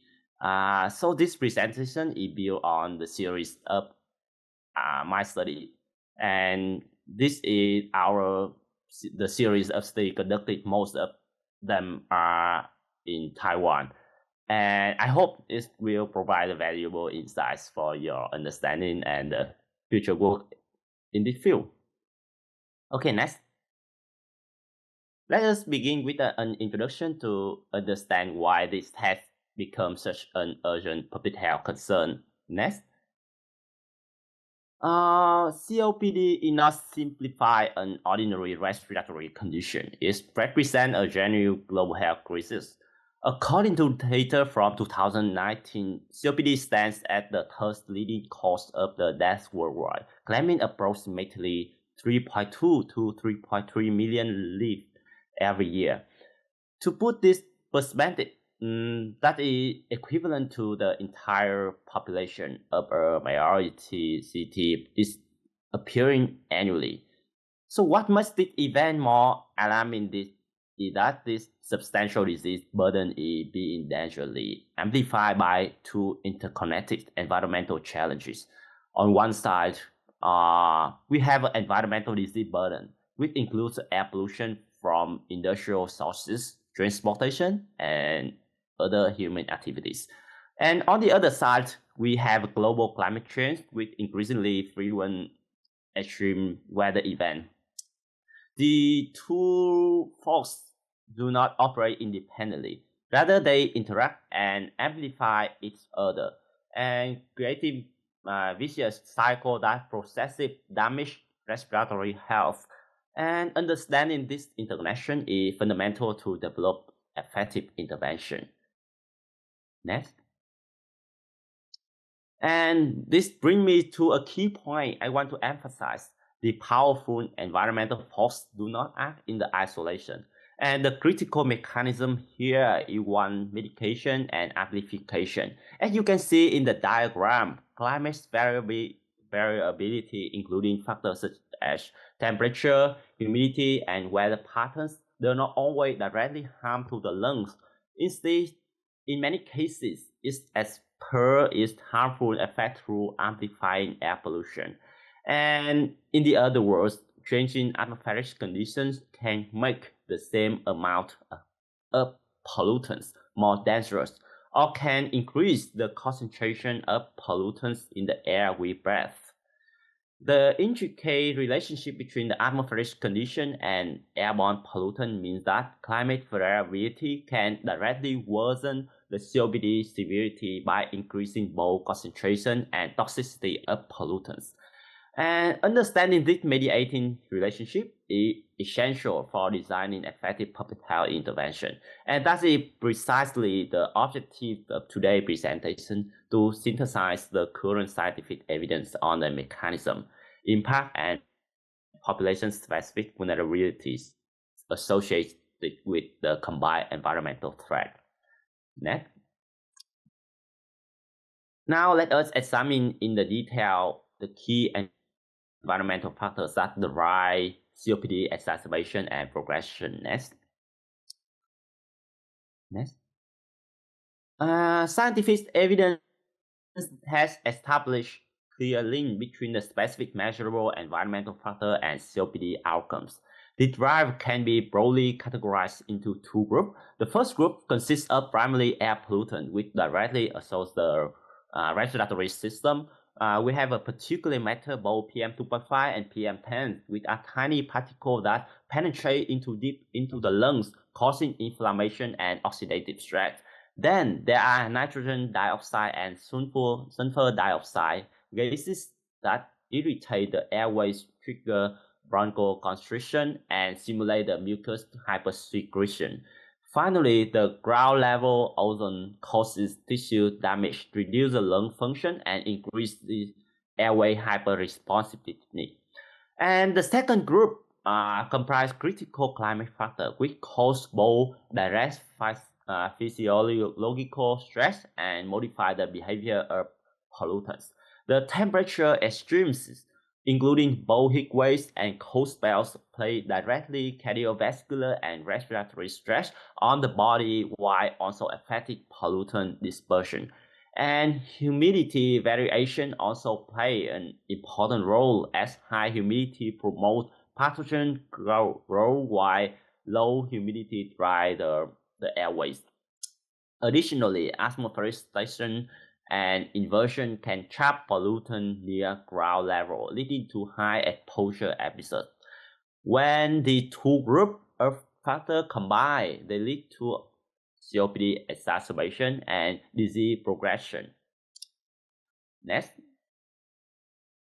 Among air pollutants, PM2.5 emerged as the principal threat and, importantly, modify a risk factor. So what exactly PM2.5? They are ultrafine particles with the diameter of less than 2.5 micrometer, roughly 30 times smaller than human hair. This small size allows them to travel deep into the terminal bronchi and bypassing the body's natural defense mechanism and depositing in the sensitive airways.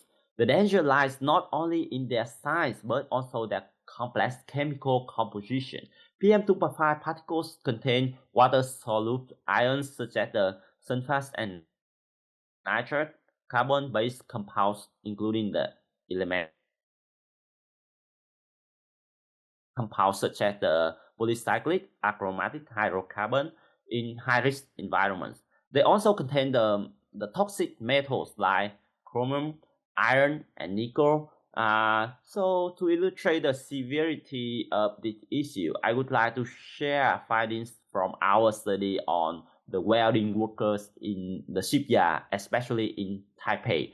So we found that their personal 8-hour exposure to metal film PM2.5 range from 300 to 460 microgram per cubic meter, and this concentration is over an order of magnitude higher, nearly 100 times greater than the WHO annual ambient air quality guideline of 5 microgram per cubic meter.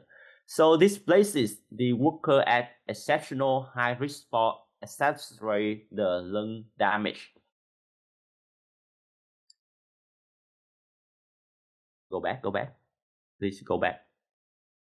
Okay. Alongside air pollution, the two primary climate variables scientifically linked to the COPD outcome are ambient temperature and relative humidity. Regarding temperature, its impact is multifaceted, encompass gradual shift in the seasonal average, short-term fluctuation in days, and most critically extreme weather events. For public health risk assessment purposes, we define extreme heat as the temperature at above 90% percentile for specific location and time periods. Similarly, extreme cold is defined as the temperature at below the 10th percentile. Regarding humidity, research demonstrates that deviation from the moderate levels in either direction can disrupt respiratory health. Very high relative humidity promotes pathogen growth and inflammation. Very low relative humidity dries the airway and impair the clearance, which is the mechanism by which our airway clear mucus and trap the particles. So both temperature extremes and significant humidity deviation can exacerbate the respiratory symptoms and compromise lung function in the vulnerable individual. The factor, along with the primary pollutant, inflict the damage through specific biological and physiological mechanisms, which we will now explore. Next. Having identified the risk factor, we need to understand precisely how they cause respiratory harm. Next. So this slide presents an overview of the pathway from environmental exposure to respiratory harm. We begin with the environmental exposure, which includes both air pollution and climate factor. This trigger that I call the mechanistic cascader. First, their direct airway impact, pollutant and climate cause irritation of the airway lining, build up mucus and narrowing the airway through the bronchoconstriction. And second, at the cellular level, damaged processes are initiated. Healthy cells become stretched and inflamed, leading to tissue injury. Importantly, they an amplification look at the play effects of the climate factor, and this interaction wasn't the entire cascade. The two factors are not simplified addictive. They multiply each other harmful effects. The end result is physiological damage to the respiratory system, which manifests as reduced lung function, increased infection risk, and worsened COPD or asthma outcomes. Next. Let us examine more closely the direct physiological impacts of extreme temperature on the respiratory system. When exposed to extreme cold, the airway responds with the bronchoconstriction, a narrowing that restricts airway simultaneously. The body increases mucus production as a protective response. However, for COPD patients, the reaction leads to the shortness of breath, coughing, and significantly increased risk of acute exacerbation. On the opposite end, exposed to extreme heat leads to the systemic dehydration. This is particularly dangerous for COPD patients because it causes respiratory mucus to thicken. Thicker mucus becomes more difficult to clear from the airways, resulting in the impaired lung function and difficulty clearing the airways effectively. Thus, both ends of the temperature spectrum represent significant threat to individuals living with the COPD. The key message here is that the patient requires protection from temperature extremes in both directions. Next.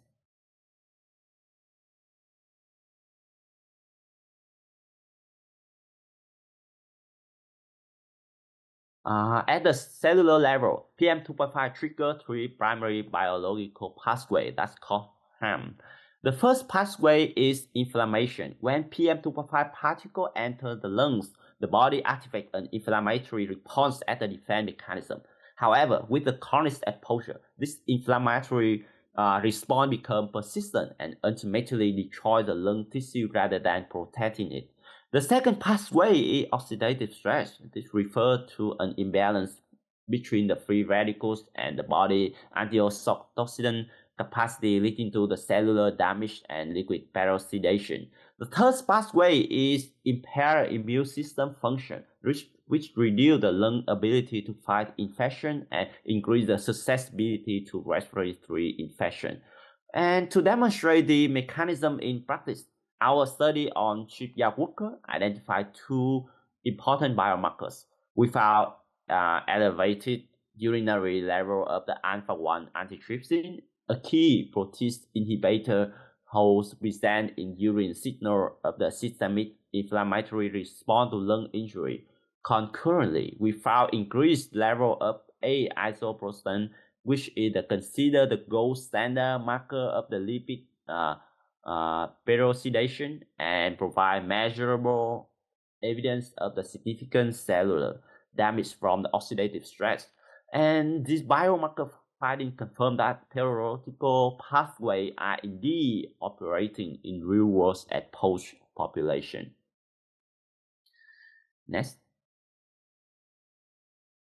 This is one of the most important findings from our study. The mediating role of the air pollution in the relationship between the climate and COPD. A critical scientific finding is that climate factor and air pollution are not merely parallel threats. They are mechanisms linked away that significantly amplify harms. Climate variation can worsen COPD severity through the direct and measurable effects of air pollution. This mediating role has been confirmed for both long-term disease progression and the short-term functional decline. Regarding the long-term severity, our 2020 multi-year analysis found that the PM2.5 fully mediated the association between the ambient temperature and key indicator of the COPD severity, including the blood oxygen saturation and the extent of the emphysema measured across the multiple lobes of the lung.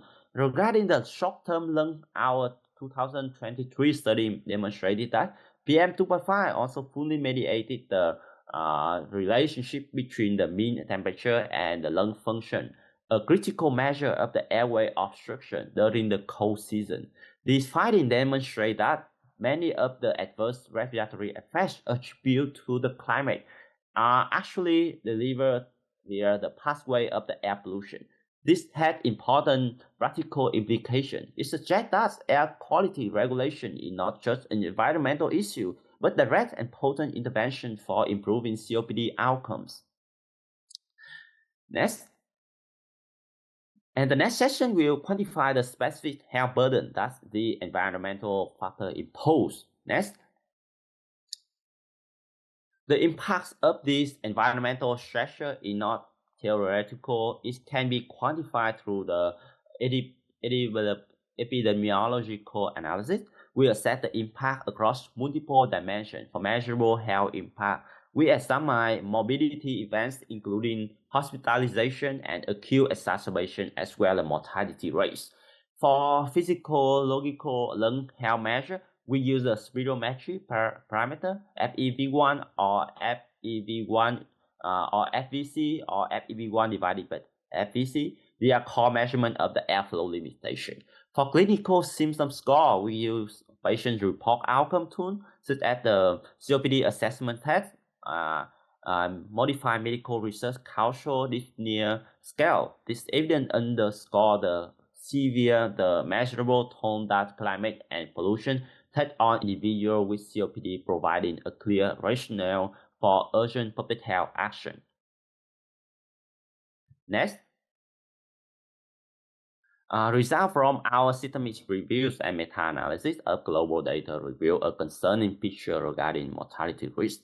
Extreme heat is associated with a 1.19-fold increase the relative risk of the COPD mortality, with a 95% confidence interval from 1.09 to 1.30. This means that during extreme heat events, the risk of death for COPD patients increased by approximately 19.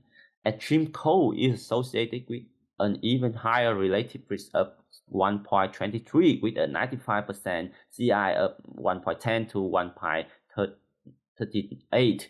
This represents a 23 increase in mortality risk during the extreme cold periods. And this figure demonstrates that both ends of the temperature represent a life-threatening risk for this vulnerable population. Neither extreme is safe, and public health system must be prepared to protect COPD patients during the both heat waves and cold spell. Next. And beyond the mortality, environmental factors significantly increase the risk of the serious non-fatal health events, which we term morbidity. Regarding the extreme cold and morbidity, we found that extreme cold significantly increased the relative risk for COPD morbidity by 1.47-fold, with a CI interval from 1.26 to 0.71. This represents nearly 50% increase in the risk hospitalization and acute exacerbation. And regarding PM2.5 exposure and disease prevalence, 1 microgram per cubic meter increase in the 7-day average PM2.5 is associated with 1.5 increase in the odds of having COPD. And an important finding is that in what we call the U-shaped effect, the harmful impact of PM2.5 on COPD is exacerbated at both extreme temperature and relative humidity. This means that at very low and very high level of temperature and humidity, the same concentration of PM2.5 causes more harm than is good under moderate condition. And this interaction effect has important implications for public health advice, which should consider for both air quality and weather condition. Next. This table synthesizes the dose-response relationship between the environmental factor and physiological damage. For each 1 microgram per cubic meter increase in the long-term exposure to PM2.5, we observe a decrease in FEV1, an increase in the oxygen desaturation, and increased emphysema severity. For increase the short-term PM2.5 mean, we see the decline in both FEV1 and FVC. And interestingly, increased mean temperature during the cold season is associated with lower mean better clinical symptoms and or CAD and NMRC scale. This suggests that the warmer temperature during cold periods may provide some relief for COPD patients. And in our occupational study of the shipyard worker, its interquartile range increase in the occupational metal film PM2.5 was associated with 2.157 decrease in the FEV1 and up to 7% decrease in FEF75%, which is a measure of the small airway function. And the critical point here that this quantifiable burden is not distributed even across the population. Specific groups face a disproportionately higher risk, which brings us to the next session. Let's now examine which population groups are particularly vulnerable to the environmental threats. Next. So, our data reveals significant disparity in risk based on both age and gender, highlight biological and possibly behavior difference in the susceptibility. Regarding age, extreme cold individuals 70 years and older are more severely impacted by the health threats posed by extreme cold. They show increased vulnerability to cold-induced respiratory stress and exacerbation. And this may relate to the diminished thermoregulatory capacity and the presence of the comorbidities in older adults. Regarding gender and extreme heat, females with the COPD face higher risk. The relative risk of the morbidity and mortality from the extreme heat is 1.30 for female compared to 1.16 for males. This disparity may be rooted in the physiological factor, including lower sweat rate, response at heat stress. The findings suggest that the public health warning and clinical guidance should be tailored to address the specific risk faced by the demographic group. Next.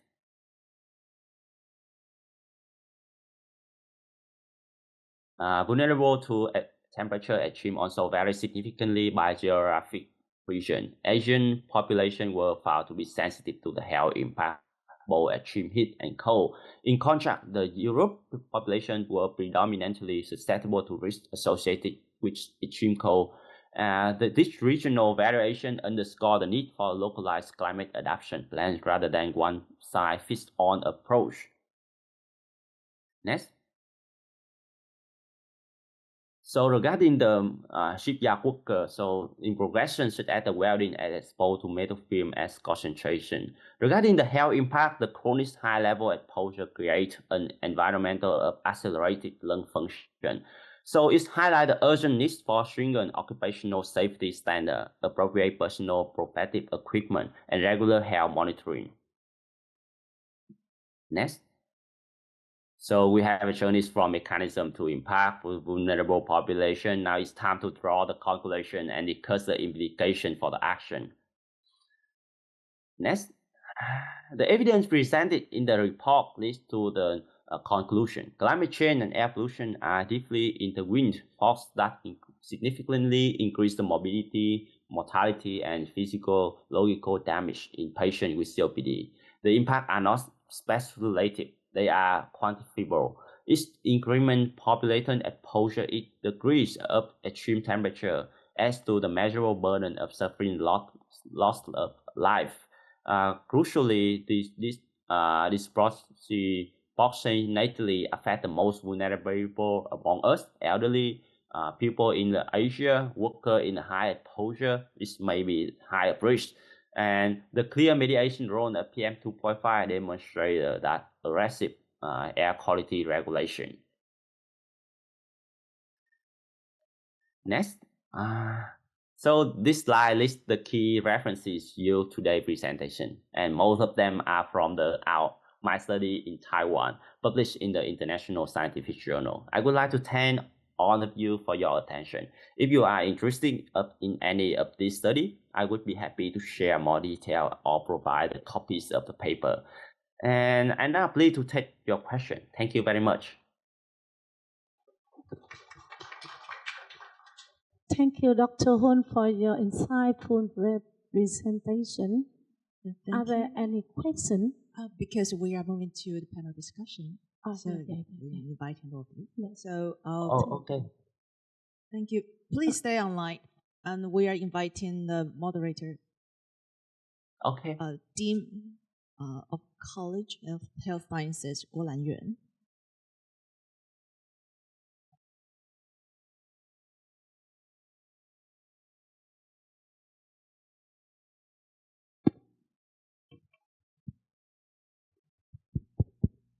Okay. We have time for the panel discussion, but since we have due to the early technology problem, so we have delayed the schedule. So if there are any question for the Dr. Chen, because okay.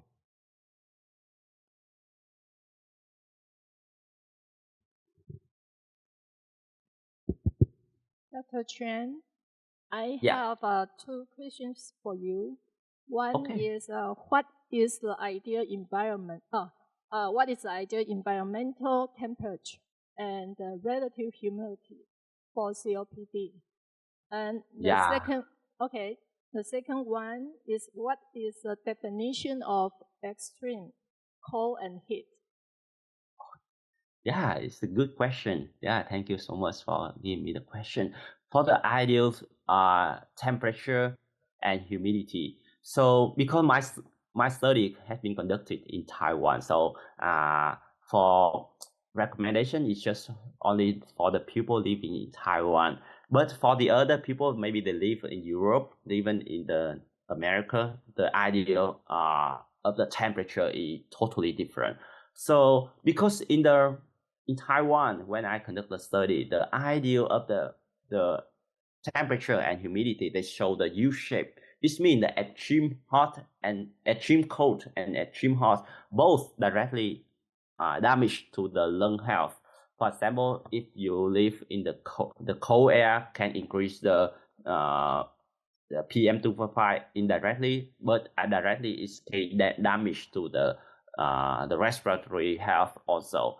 And the ideal temperature, when I conduct the study, I found that it starts from 22 to 24 degrees for the temperature. And for the humidity, it starts from as I remember, it's around from 65 to 70, as I remember.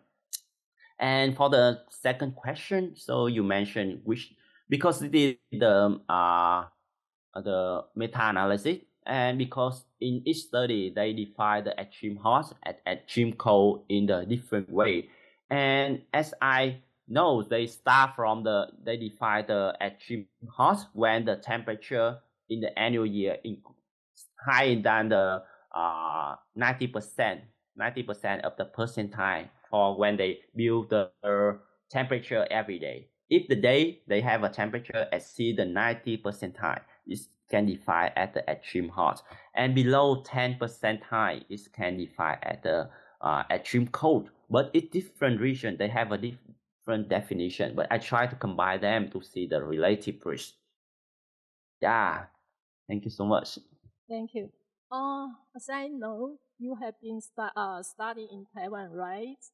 Yes. Okay, so what is the extreme hot and extreme cold temperature in Taiwan?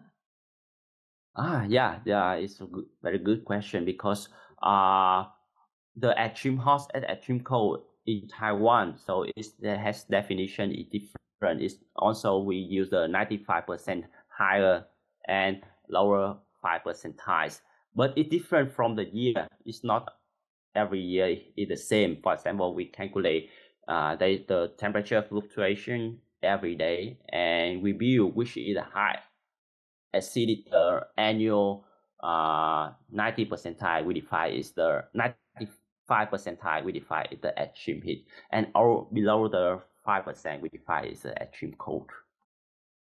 Yeah. Thank you. Thank you Yeah, for your information. thank you so much for your question. It's very interesting question. For your interesting presentation. Curiously, I would like to ask you about the U-sharp in extreme cold and extreme hot. It's not linear. It's not linear. It's not linear. It's not linear. It's non-linear. And how to predict? How you use model, statistic model, to predict the outcome? Yeah, thank you. Yeah, thank you so much. Yeah, it's very good, very interesting question, deeply into the statistics. For the model, at first I try to use the general linear model, but I cannot see the association. And then I train to another model, GAM. So, and when I look at into the shape of the temperature and the lung function, I saw the U shape. So, and we jump to but the U shape it only appear in the short-term effect. We cannot see that in the long-term effect. On the short-term effect, if you if 1 day, 7 days, and 1 day, 7 days, and 1 month before the day you conduct the lung function, right? 1 day, 7 days, 1 month you conduct a lung function before that, and I can see when the temperature from the ideal temperature, as I mentioned, is around 22 degrees, the lung function also decrease, and also when the temperature from the ideal temperature increase, the lung function also decrease. It's not increase. So we come to the conclusion. It's maybe the U shape. It's not the linear regression, and we use the GAM model to show the U shape. And similarly for the relative humidity. Yeah, thank you. May I have another suggestion to you? Because GLM also the linear. Yeah, also linear model. And usually we have to use for long non-linear, we use the CART, AI. Yeah, look like the AI technology for making decision. Yeah, I think it's better for non-linear model. Yeah, to try it in the future. Thank you very much. Yeah, thank you so much for your suggestion. I will try it for future study. Sorry, due to the time limitation. So thank you, Dr. Chen. I wish you have a very warm environment in UBC. Okay. Yeah, thank you so much. And we have a tea break, so we can have a continued talk and discussion with Dr. Hang, Dr. Hugh, Dr. Kwan later. Yeah. After the break time. So all freshmen, I think this concludes the session 1. So refreshments are ready and served downstairs in the meeting room on third floor. So please welcome to move to the third meeting room. And please come back in about 11:45 because we have limited time. So we will see each other later.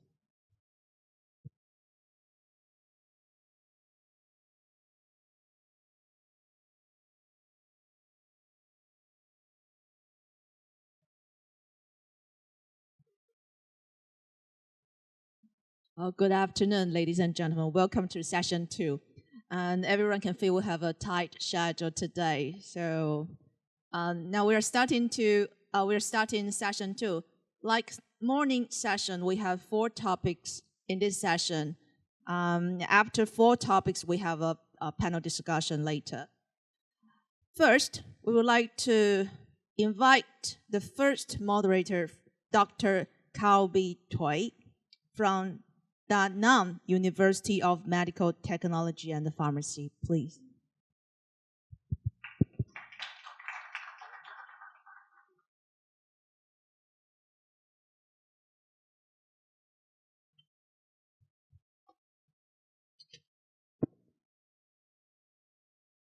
So, good afternoon, everyone, distinguished colleagues and participants. My name is Thủy Cao, and I'm from Da Nang Medical University Technology and Pharmacy. So, I would like to introduce our speaker, the first speaker in the afternoon. So, Professor Phạm Lê An. Professor Phạm Lê An is Professor of Family Medicine, Director Grant Innovation Center in Ho Chi Minh University Medicine and Pharmacy. And you know, the technology like IoT and AI offer new solutions to improve early diagnosis, patient monitoring, and clinical decision making directly at the point of care, especially in primary care in Vietnam. So Dr. An has extended expertise in primary care system, innovation in healthcare. So let's start with your presentation. Yeah, thank you very much. Yeah, thank you. Good afternoon, our ladies and gentlemen. I appreciate let me opportunity to share with you the experience. The first, I would like to go through the context. Now we move from the international health to global health, One Health, and now we move to planetary health. With One Health, we have a very sad story about COVID-19. Yeah, about COVID-19 and H1N1. They from the past time, but now we have the climate change. With the climate change, Dr. Chang last presentation in the morning have showed to us how about the impact of climate change combined with air pollution. That now we have to move to digital area and the green area, all in one. And for the developed country, we mitigate for the air pollution and climate change. However, for low middle income country, we adapt to the impact of planetary health.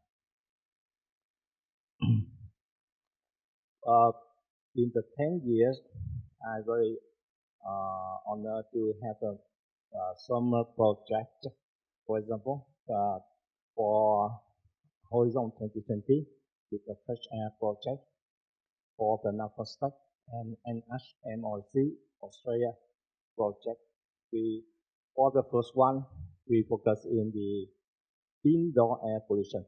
For the second one, we focus in the outdoor air pollution, osmosis in the children. And two first, that is the implementation research. And the last one now, laser punch, that with the Purdue University, we applied the translational research to our population. And I am very impressed yesterday when I visited the school and University of Hospitality and Tourism. Our dean present to us and Professor John introduced to us the other model of translational research from the jargon term to a very easy way for the community to understand together with us, the scientific research. And also, I have the advisor of 4 PhD about the air pollution. The first one, she has done research on 15,000 children in Ho Chi Minh City in community. And we have some paper. Dr. Chen, he introduced the first, how about the air pollution and inflammation and stress oxidative.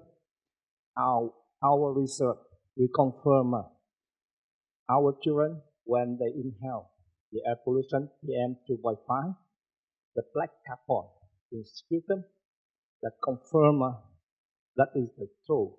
That is true. Yeah. The second one, after they inhale, they can cause some inflammation in the respiratory. Yeah.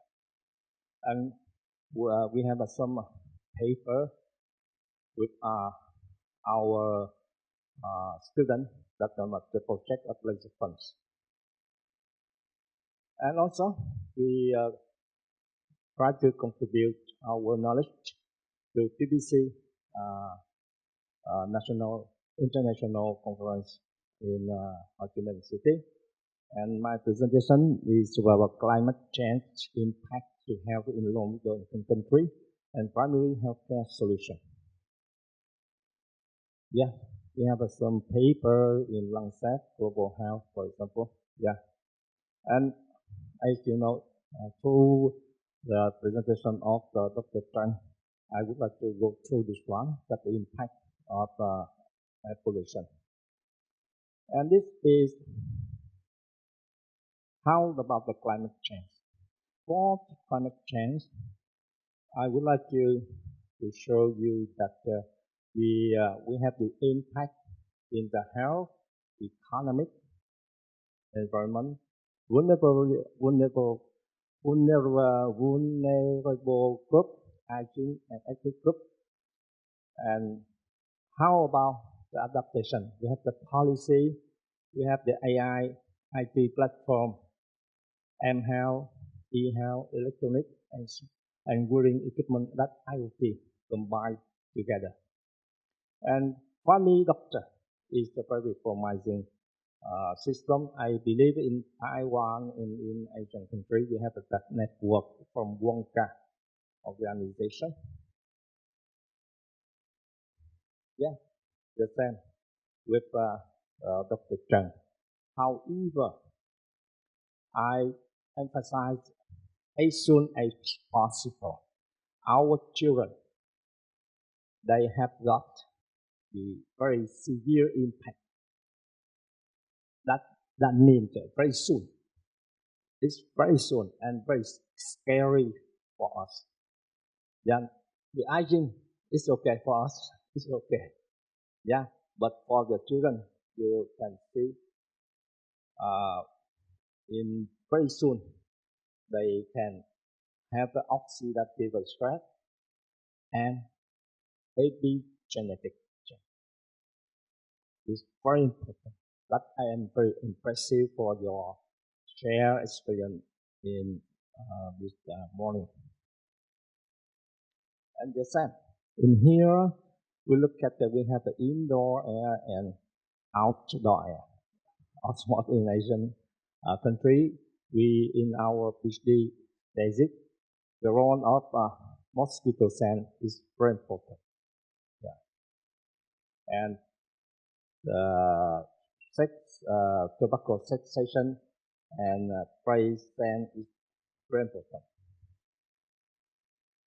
And now, as I show you that our PhD student, she have their study and to show up the presentation of black carbon in macrophage in sputum of the children in community. It's very clear that if we inhale the diesel, it can cause that. And how to build the climate resilient health system. Yeah.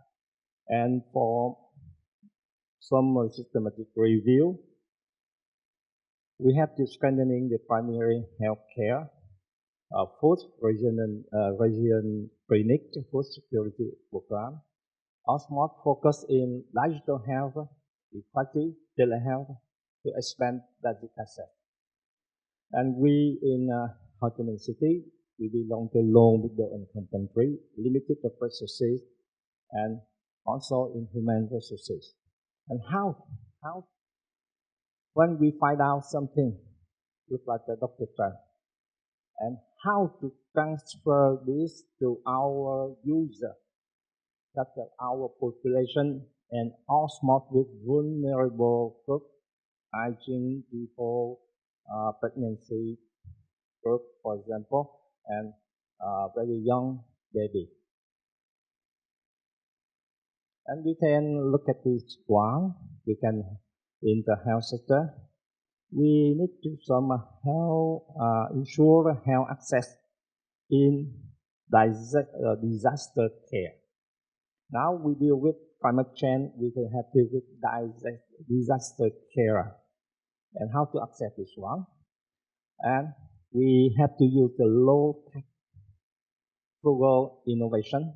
For example, solar power clinic, gravity water filter, and very important here that climate smart health. That I like it very much because it can help us to not mitigate adaptation. We just adapt. Adapt different with mitigate. I think all of you found it. It is one mitigate that you can reduce or erase the cost because you have a power, you have a money. But for us, we have just adapt. That means that up here, and we try to adapt. Yeah. And the mitigation, I show it here. The mitigation, we can use telehealth. But for adaptation, early warning via mobile phone, remote consultation, or one kind of POC, point of care, I have introduced to you in the next slide. And also, adaptation via green, ventilator, elevated shader. For the rich country, you can replace the diesel with solar or health post, for example. Many solutions here. We can select each depend on which country you want. And now, the point of care testing. Why I chose the point of care of testing? Because we are the expert. We are the clinical clinician doctor. We working in the hospital. the evolution in the middle, and our population, our user population at the house. There are the gaps in the middle. When we hear Dr. Kang this morning, he said very clear about the outrage, about the everything we understood. But how about COPD patients? They understood this number. I don't believe that they can. They just believe on doctor. Yes. Sure. Yeah. But how many the opportunity to have to visit the expert panel or small in very big city? If they belong to remote area, if they belong to rural area, they lose the opportunity. That's not equity at all. So I choose that guy because they can combine the anything in one. Yeah. In disaster care, they can self-control, self-directed. They can help you by telehealth. In every day, they can help you to make the diagnostic as soon as possible for NCD, for CD by using the kit test, for example. And also, they integrate in EHR, electronic health record. That means the epidemiologist can combine with us, can have a division for preventive care, and we also combine with our house visitor home care. It's very important, and applied care, for example. And we have the evidence. Yeah, that the assured criteria, for example, I will go through. Yeah. And the rapid diagnostic is very important for everyone because now, as you know, as in COPD, we are an expert in respiratory. Even though you are a very good doctor, but how can you prevent the end of outcome? The patient follow you strictly every day, every year. However, in the end, ICU is the outcome. That's the reason why in the world they go from the RCT, randomized clinical trial, to real world. And now in digital area, they go to RCT in platform with treatable track, TRAIT.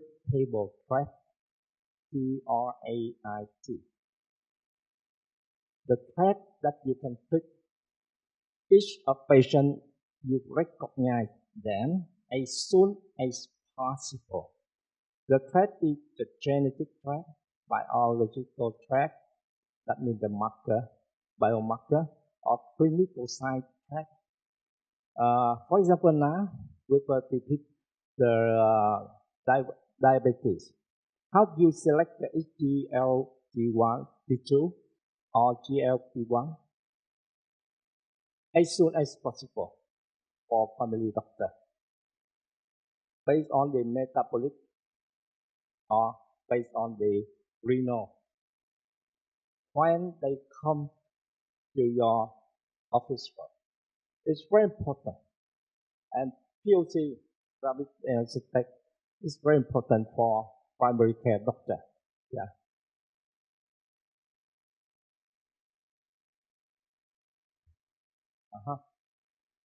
And we have the Lancet study of 10 low-middle income countries about the need of one. And in here, all of us, we agree that the evidence-based goal of care to focus in this period, yeah, as soon as possible. We need to move to them to prevent any bad outcome.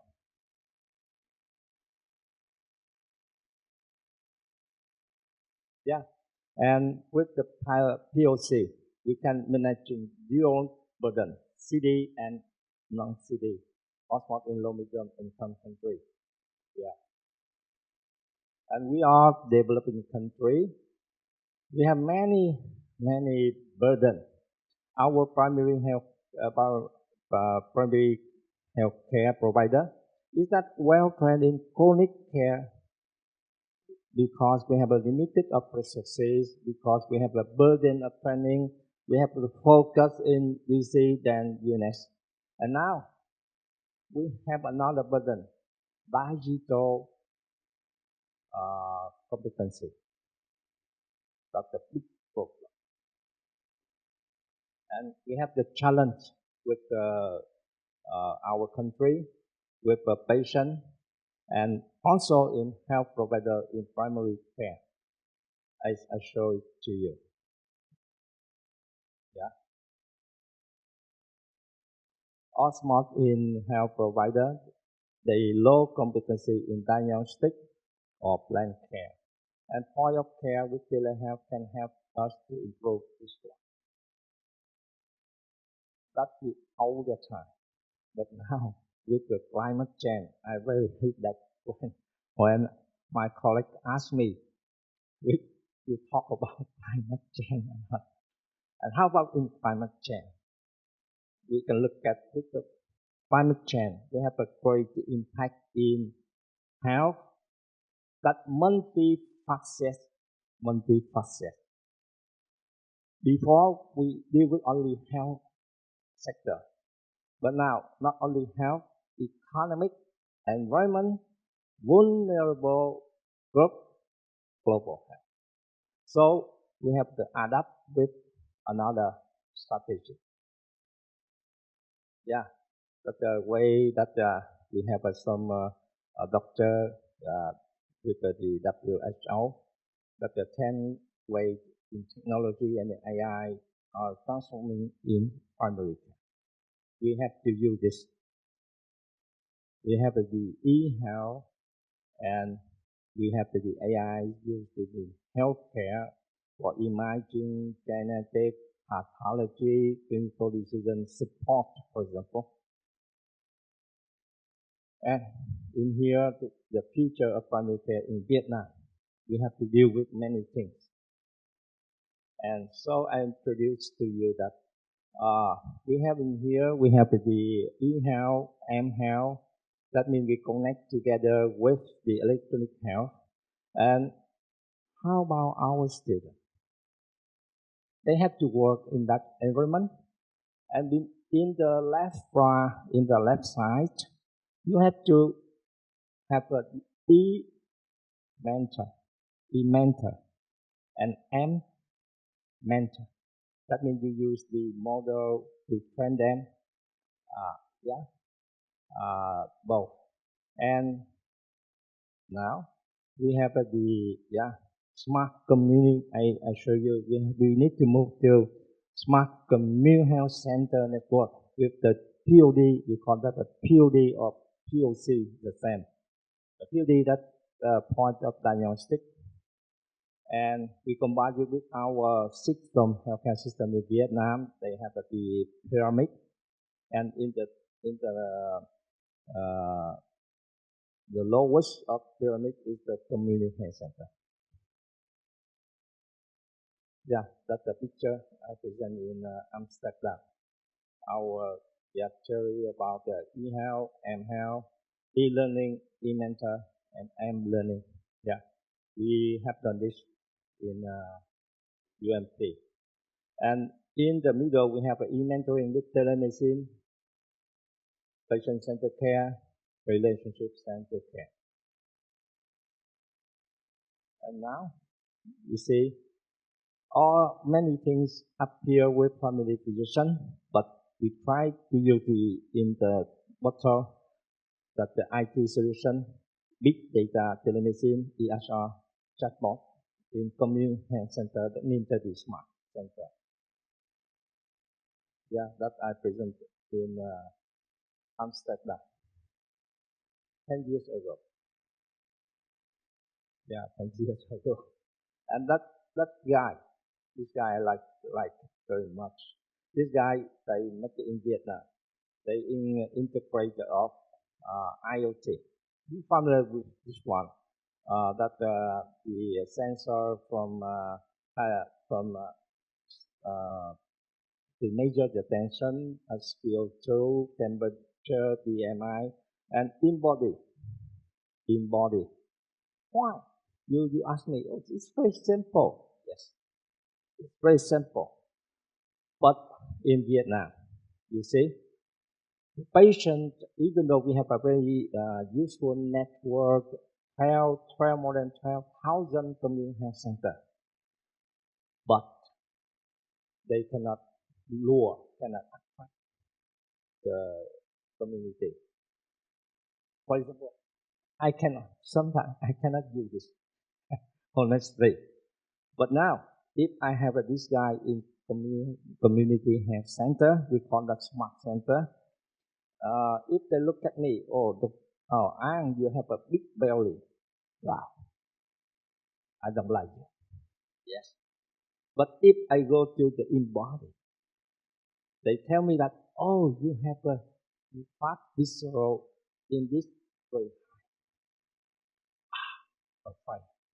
If I afraid, I have to go to ask some people, you see, and mouth to mouth. That can make us very easy to control or to attract all the community to change the habit. Look at the 5C and motivation interview if they go to visit us. Yeah, that we use it in our exam room, and we integrate it in our EHR, electronic health record. So we can moderate the expert, the role of expert still there. If we have another question or some patient from the expert panel, they visit us, we can call and get the help. Yeah, in here you see in the another exam clinic.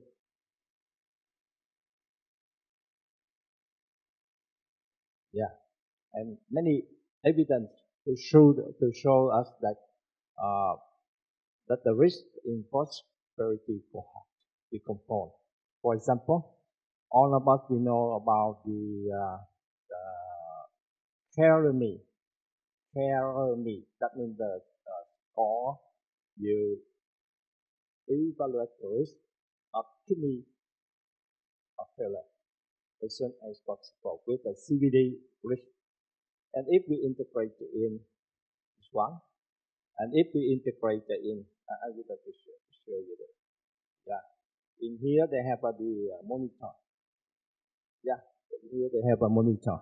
We can integrate the content of questionnaire, or content of the look like the consultation to the patient. They can look at every day, very easy. Yeah, that's a polygenic risk score. We follow them as soon as possible. And now we have another AI, we call that the octopus, look like the octopus, yeah, in the space. They can measure EPG, look like the Holter 24 hours. And they use the AI, yeah, to take this one. Yeah.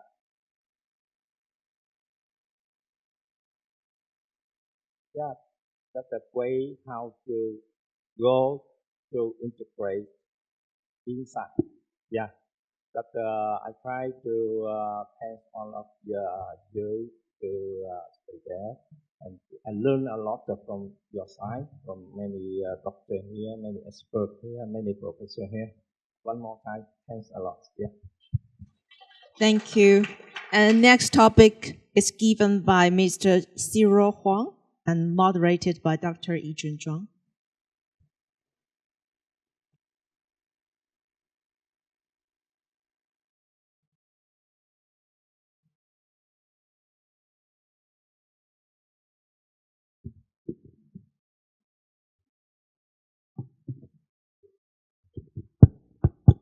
Good afternoon, everybody.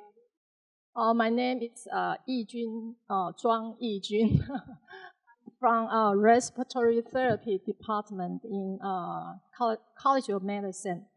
It's my great honor to introduce our next speaker, Mr. Cyril Huang. Cyril is Director of Medical Products Division of Compal Electronics. 人保电脑 Okay. We know Compal for making high-quality computers, but they also have a medical products team, and Cyril is one of the key leaders in that team.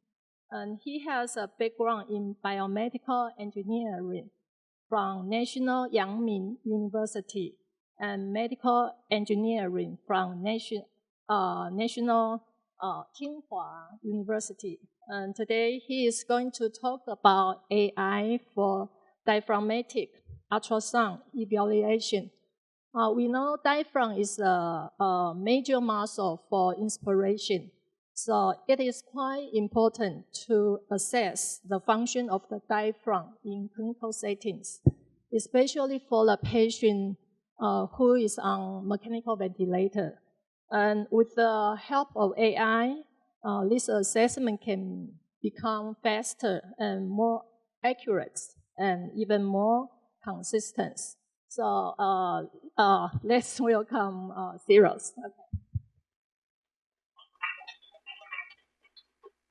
Okay, thank you for the introduction from Professor Zhang, and I'm very happy for this invitation from Professor Zhang to have this opportunity to everyone. And I want to introduce the composed study for the AI applied in medical field, especially in the diaphragmatic ultrasound image. So let's take 50 minutes summarize the study currently we have now in Compo. Okay, so we know that the aging issue is very big from all over the world, and we can see only 12 years aging population from Taiwan just moved from aging society to aged society. So it only takes about 24 years. But from aged society to super aged society, it will take only 7 years. So it's very rigid for the aging population. And also, several previous speakers mentioned about the COPD problem. So I think if people live long enough, then the function of the lung will decrease, and most of the people will have the COPD issue. So especially we can see the COPD is the third leading cause of death, and around 3 million deaths annually all over the world. Especially in Taiwan, is the eighth leading cause of death, and more than 5,000 people death annually from the COPD problem. So I think long-term care doesn't address the issue for the prevention or delay respiratory muscle degeneration. So we try to see how we can know the problem for COPD and how we can early diagnose this issue. This slide mentioned that the diaphragm is very important in respiration function. And for the inspiration, the diaphragm will move up and to make the thoracic cavity expand and let the air come into our lung. And for the expiration phase, the diaphragm will relax and rise so that the thoracic cavity will reduce and the air will expire from our lung. So we try to use the ultrasound to measure the diaphragm. And we can see from many articles that thickness and the movement for diaphragm is highly related to the respiratory function. So the three main issues we want to deal with is the first one is prolonged use for a ventilator may lead to a diaphragmatic dysfunction. And the second, the diaphragmatic function can be assessed by measuring the diaphragmatic thickness and also the mobility using the ultrasound. Especially currently, we have very good technology for the ultrasound. It made it portable. So the healthcare provider can use the portable ultrasound and easily take the ultrasound image even at home. And the third one, the intensive care medicine can assess respiratory muscle function and the feasibility of the ventilator wearing.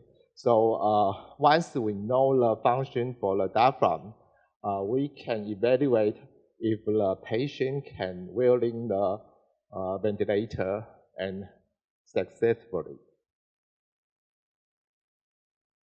So I will simply introduce about VIDD is a ventilator-induced diaphragmatic dysfunction.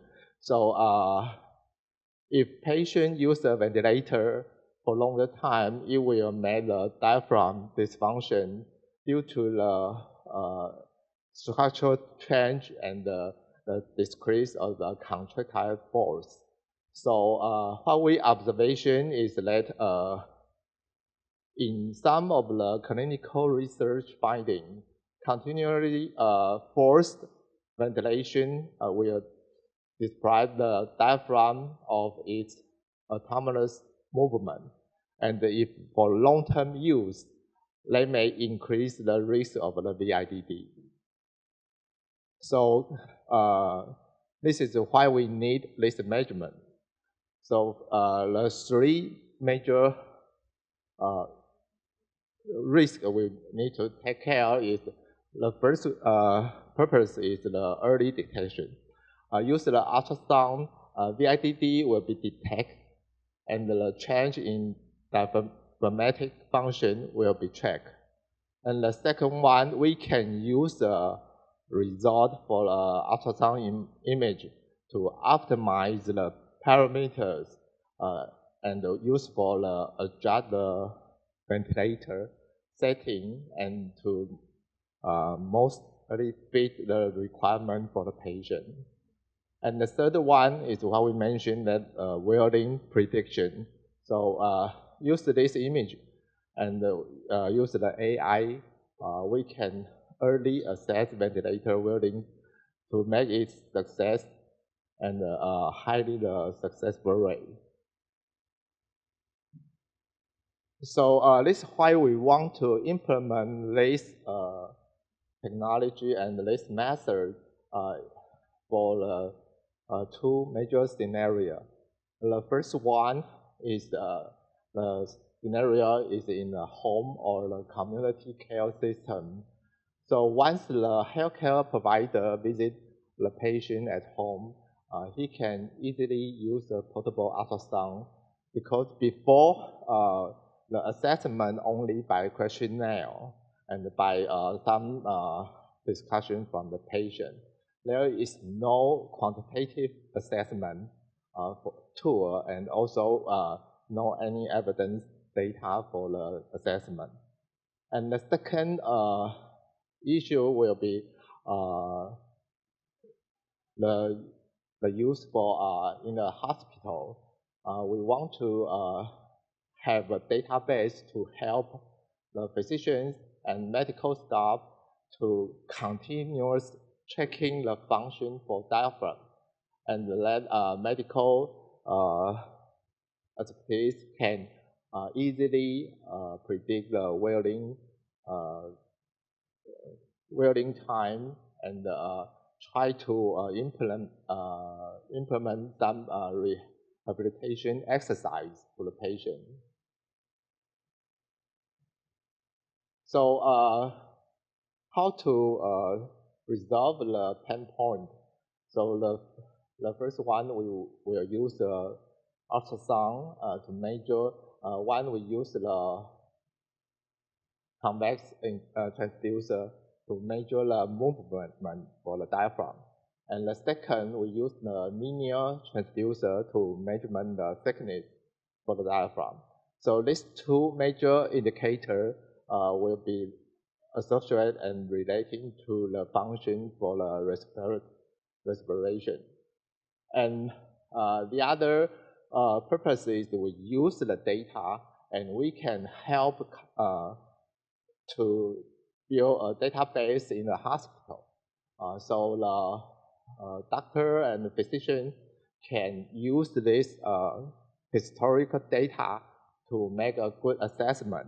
So this system will have three major management functions. One is for patient management, and the second is data management, and the third will be the service management.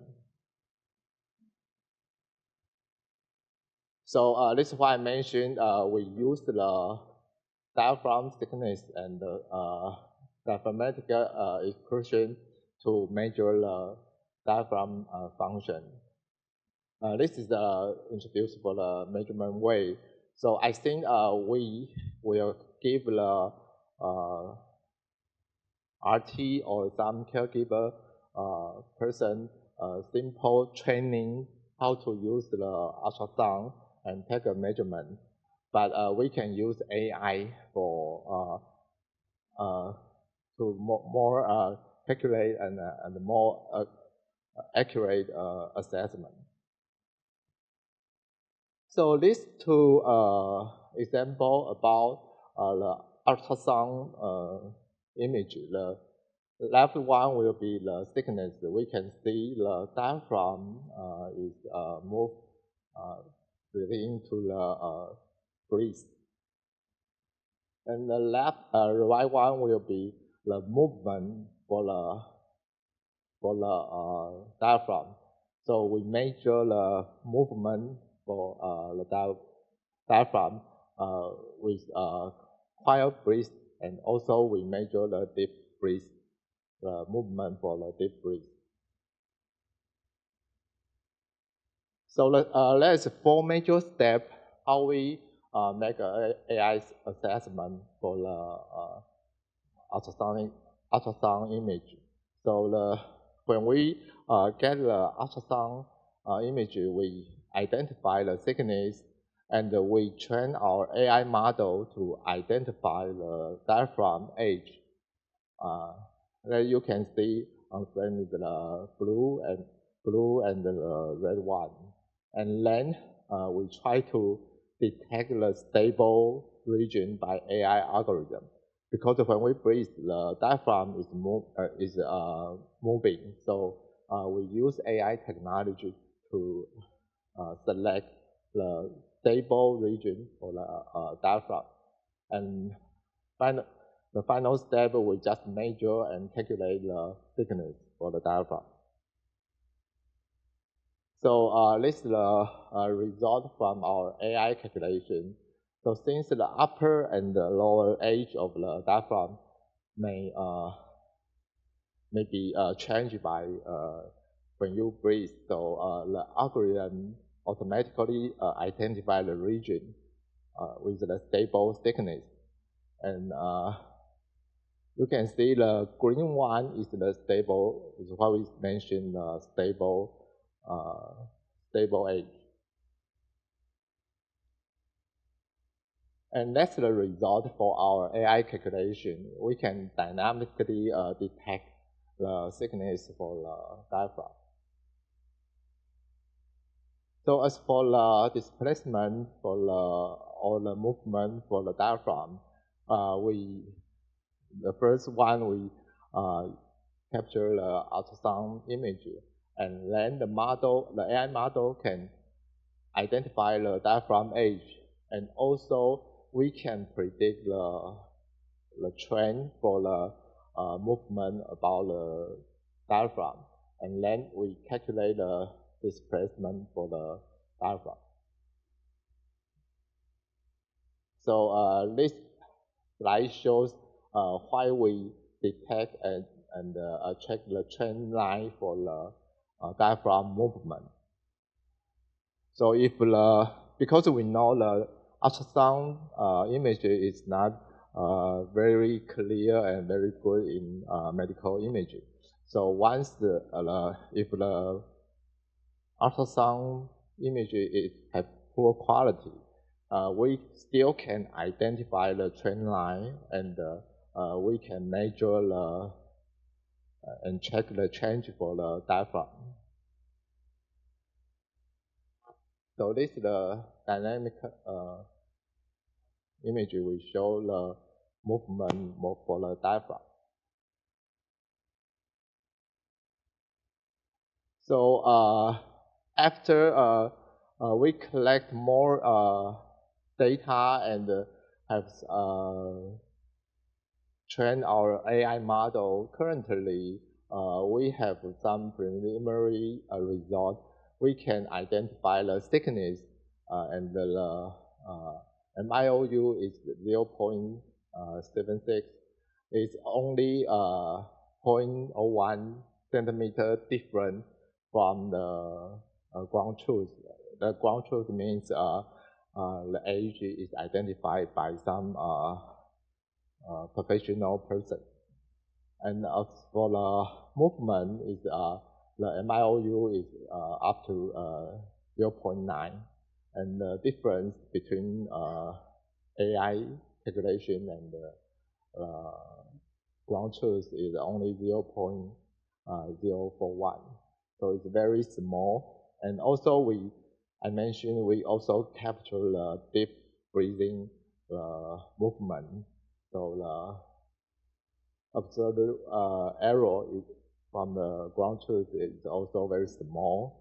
And we also take the sniff measurement, and we can see the difference in velocity is also very small. It's only 0.034. It's very limited. So let's take a summary for this. That the four major summary. One is that we think the potential application for the ultrasound is not only for take the ultrasound image currently we use, but we can enlarge the application to identify the diaphragm function. And the second, we use the AI tool to enhance the role of respiratory therapists, because the RT is profession for some breathing function, but with AI will empower their capability to early understand what's going on for the patient. And the third one is currently in Taiwan, the health insurance reimbursement is not covered by this kind of measurement. So I think once we can develop this kind of AI tool and make every RT is easy to use this tool for some measurement and to improve the care quality, then I think we have opportunity to have the government to provide some insurance or reimbursement about that. And the last one is smart care drive the future medicine. So we use the AI, and also we collect the big data. So we can apply this result and to empower the capability for some physician, or also we can use this tool to caregiver, and it's more precise and personalized. So this is why we try to implement this AI tool for diaphragm dysfunction evaluation. So this is all I have for now, and thank you for your listening.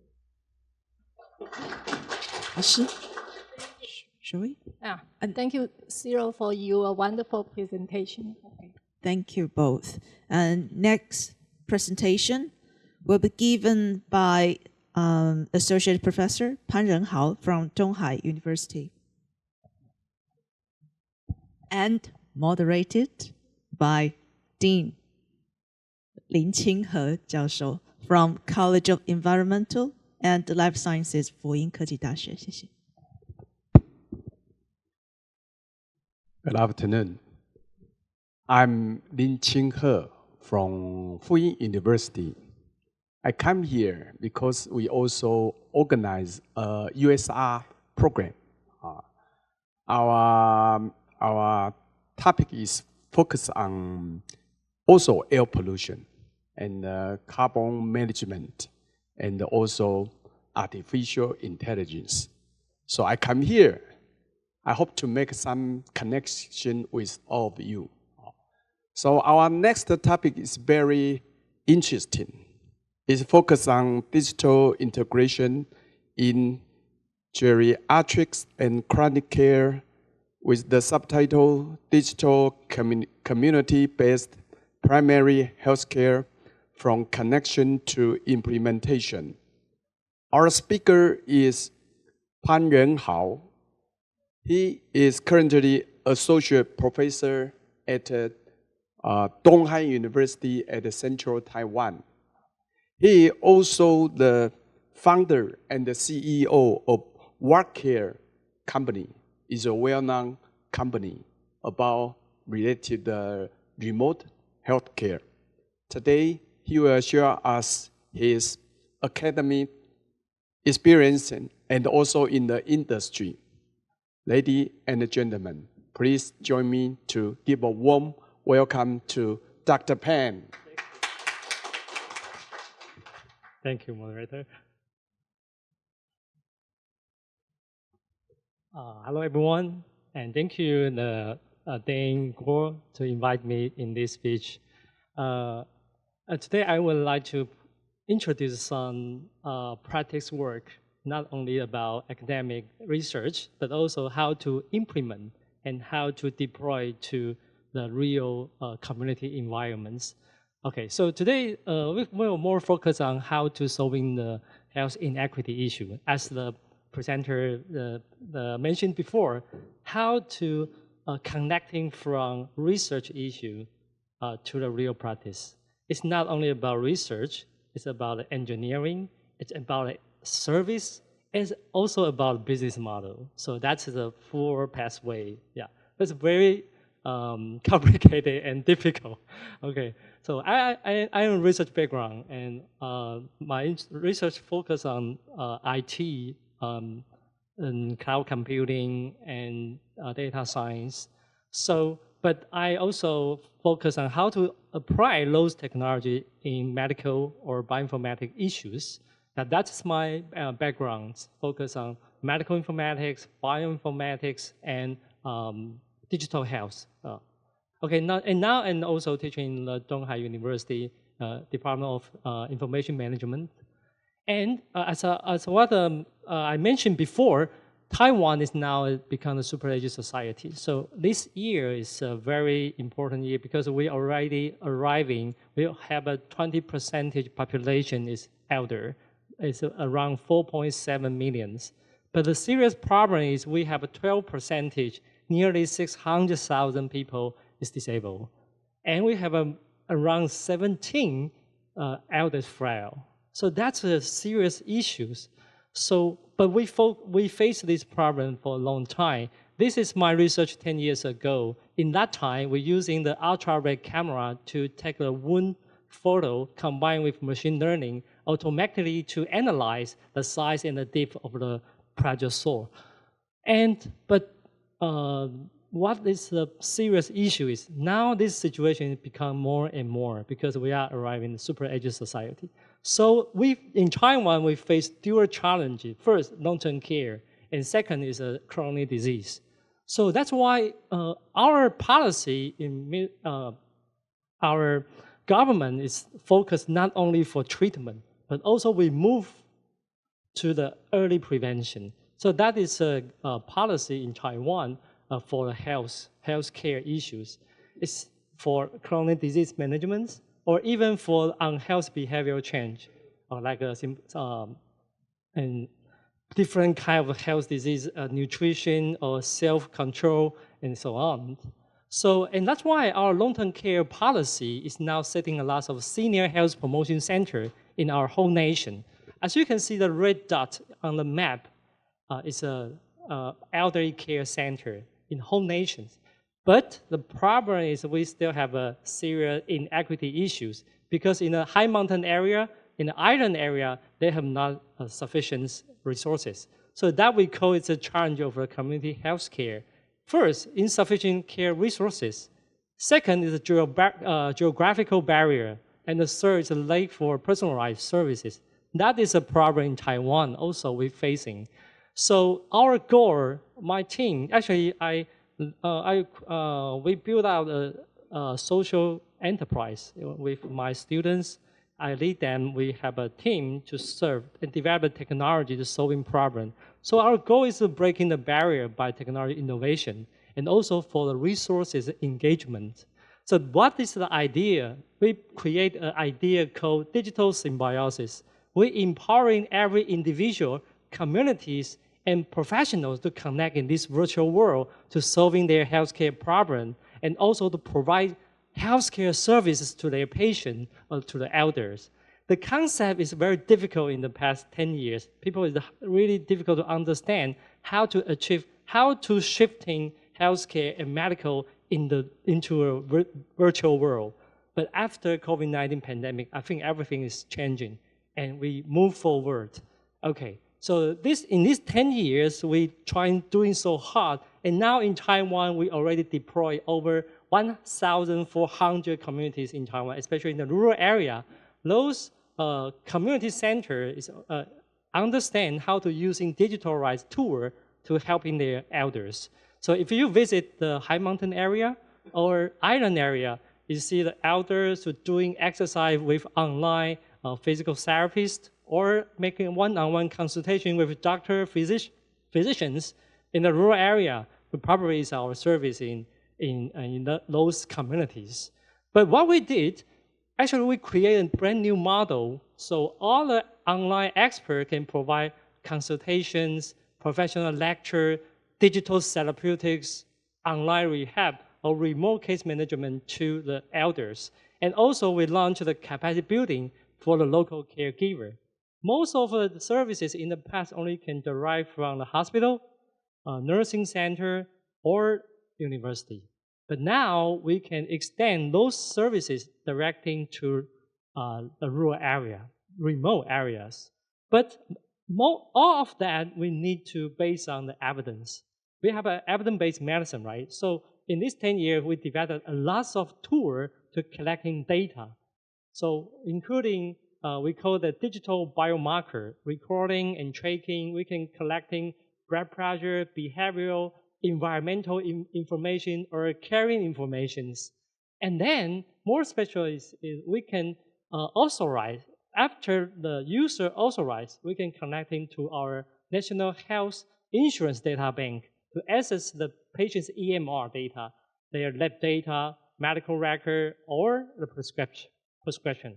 So totally, the digital biomarkers are around more than thousands, including those derived from the IoT devices. So we can combine, we can profile every individual the digital twin, more specific and more detailed for the personal need. After that, we can understand easily to analyze, okay, this community, the elders, the health conditions, and the disease problems, and the caring need. After that, we can start designing the intervention strategy, okay? So if they have a sarcopenia issues, maybe we can design the nutrition activity, the educations, or if they have a chronic disease, how to introduce the disease, the medication informations, launch different kind of education and activity for them.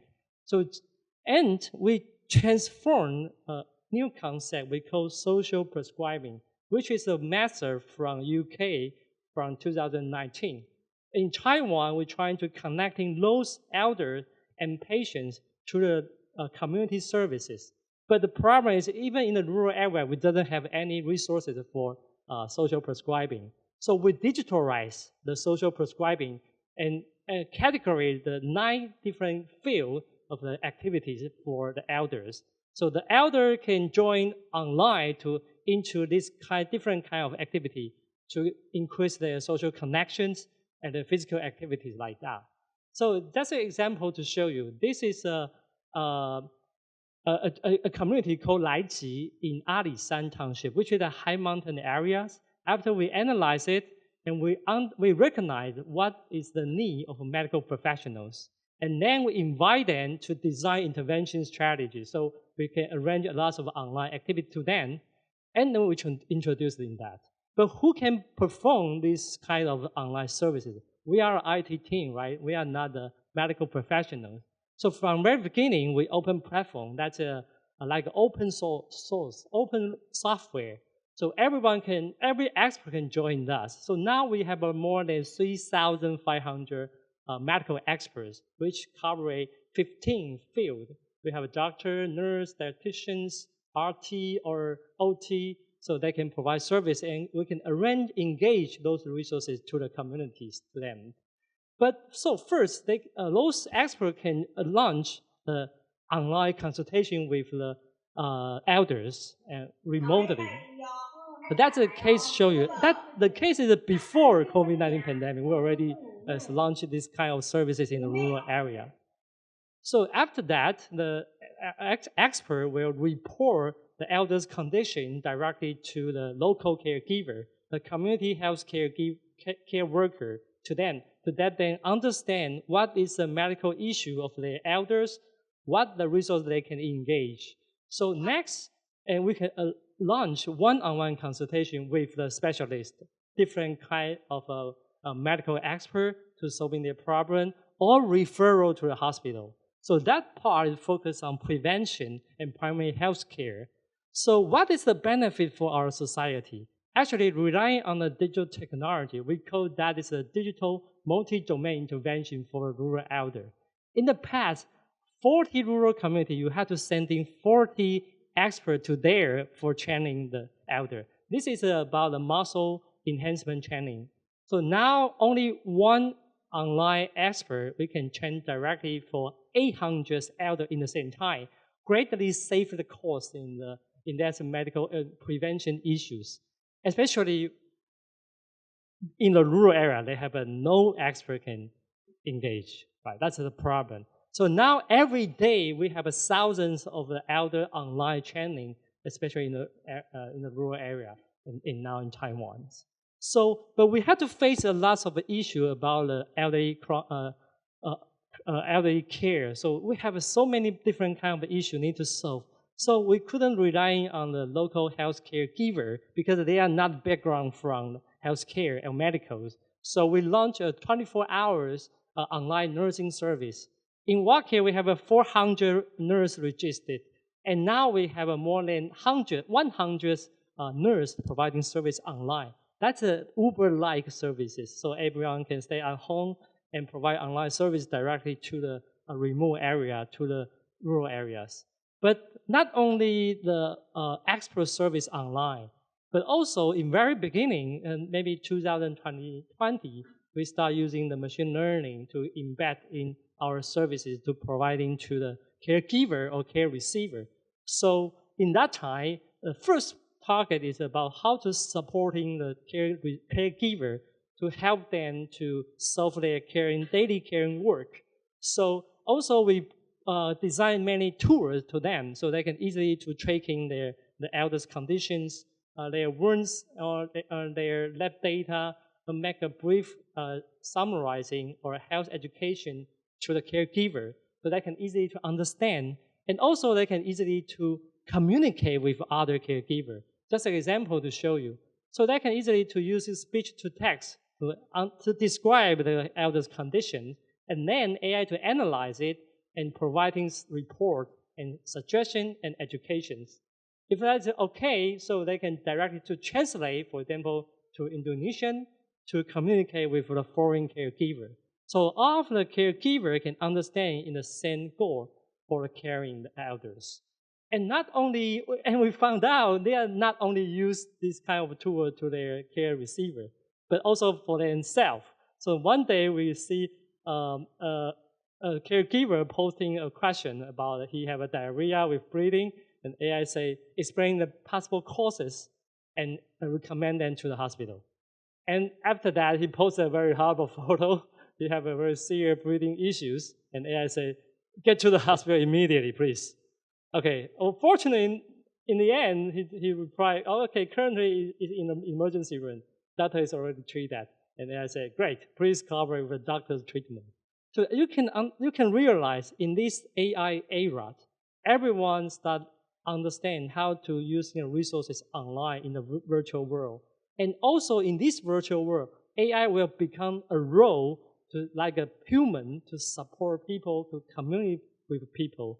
That's a brand new concept and new environment with us.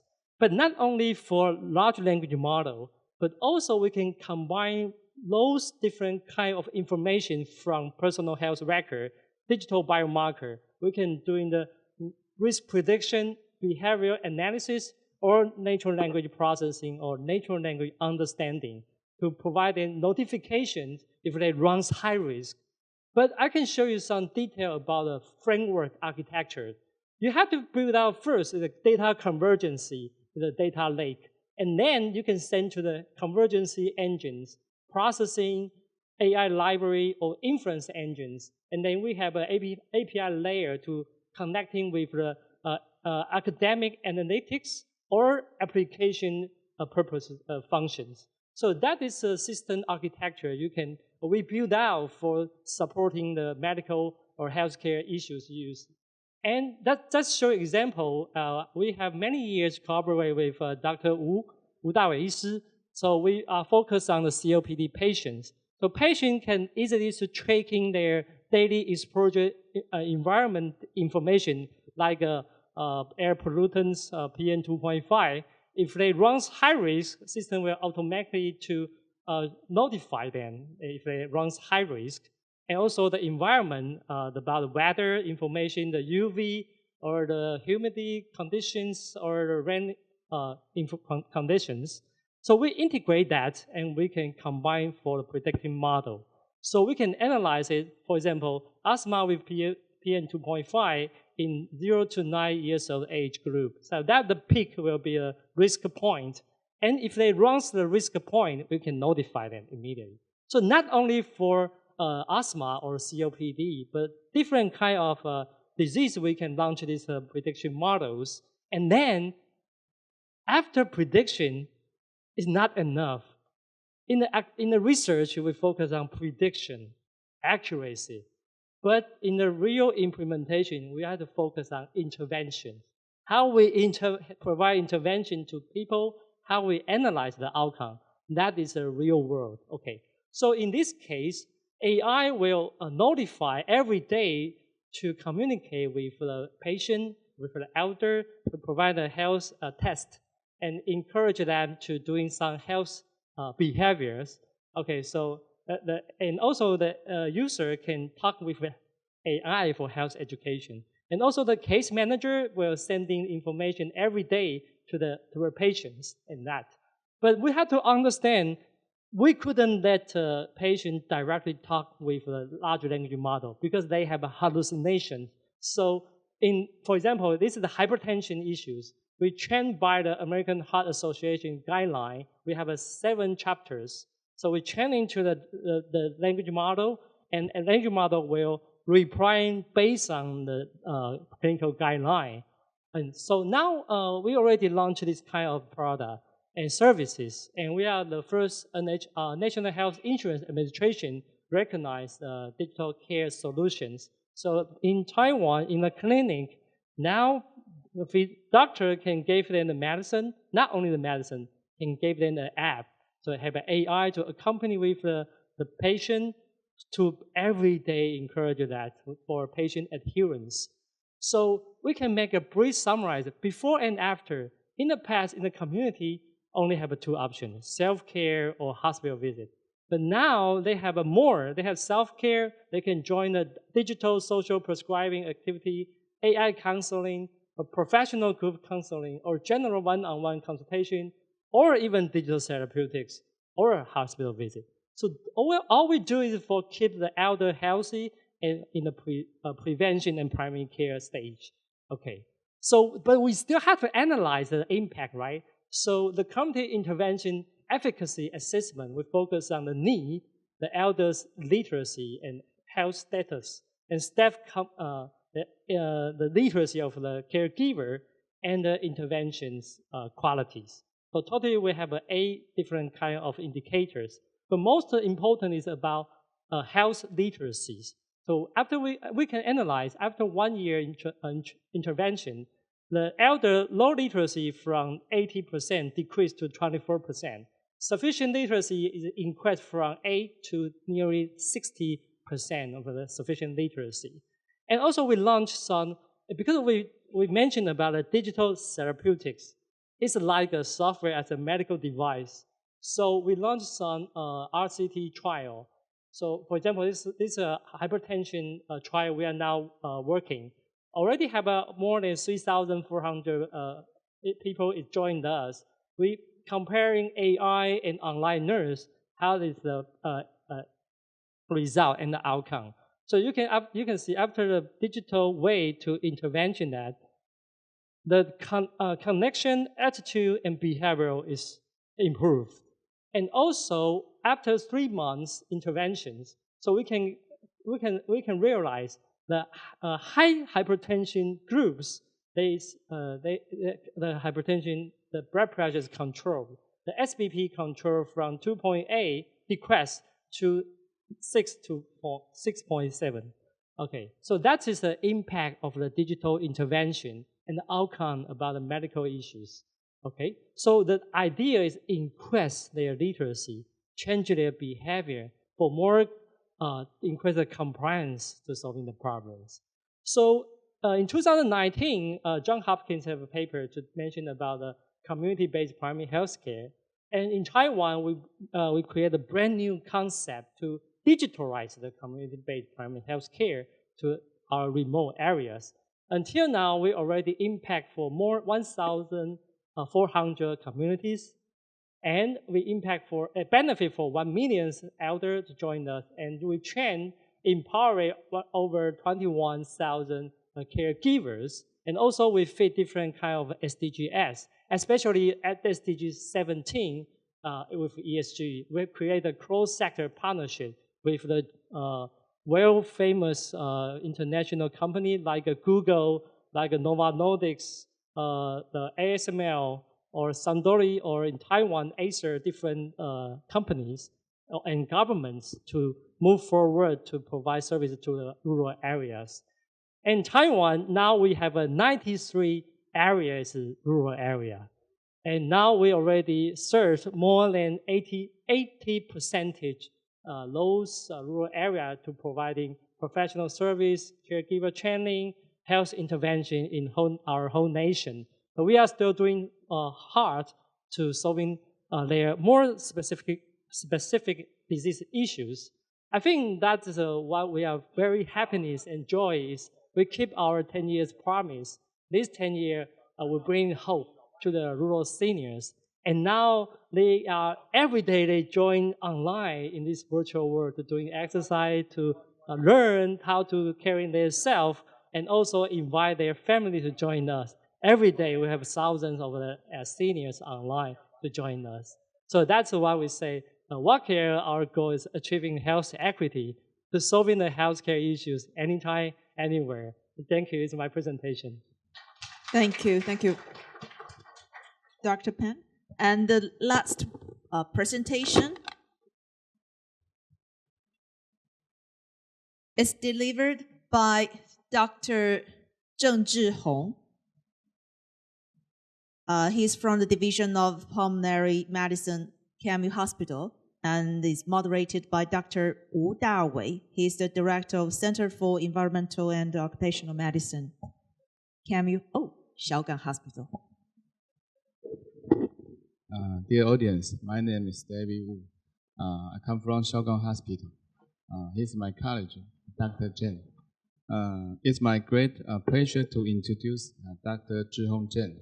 Dr. Chen is an attending physician in Division of Pulmonary Medicine in Kaohsiung Medical University, Zhonghe Memorial Hospital. He also serves as AI attending physician within the KMU Healthcare System Intelligent Medicine Promoting Office. He brings extensive experience in critical care and the surgical image and the clinical application of artificial intelligence. Today, he will share important insight into how AI can enhance ICU chest X-ray interpretation and clinical decision-making in critical care setting. Ladies and gentlemen, please join me to welcome Dr. Zhihong Chen. Thank you. Thank you, Dr. Wu, introduction. It's my great honor here to share our ICU one of experience, focus on the smart ICU and the AI area. And I'm the pulmonologist, also working in the ICU. So first, this topic, we focus on come back from community to hospital. So we use the AI system to help us to increase the patient quality. And this is our core team. And we include the attending physician of ICU and also the IT technologies and our director of ICU. And this also another picture and also include the nurse and the member. So can share different experience, not only from the doctor face to develop this system. And we can quickly see, can the video go?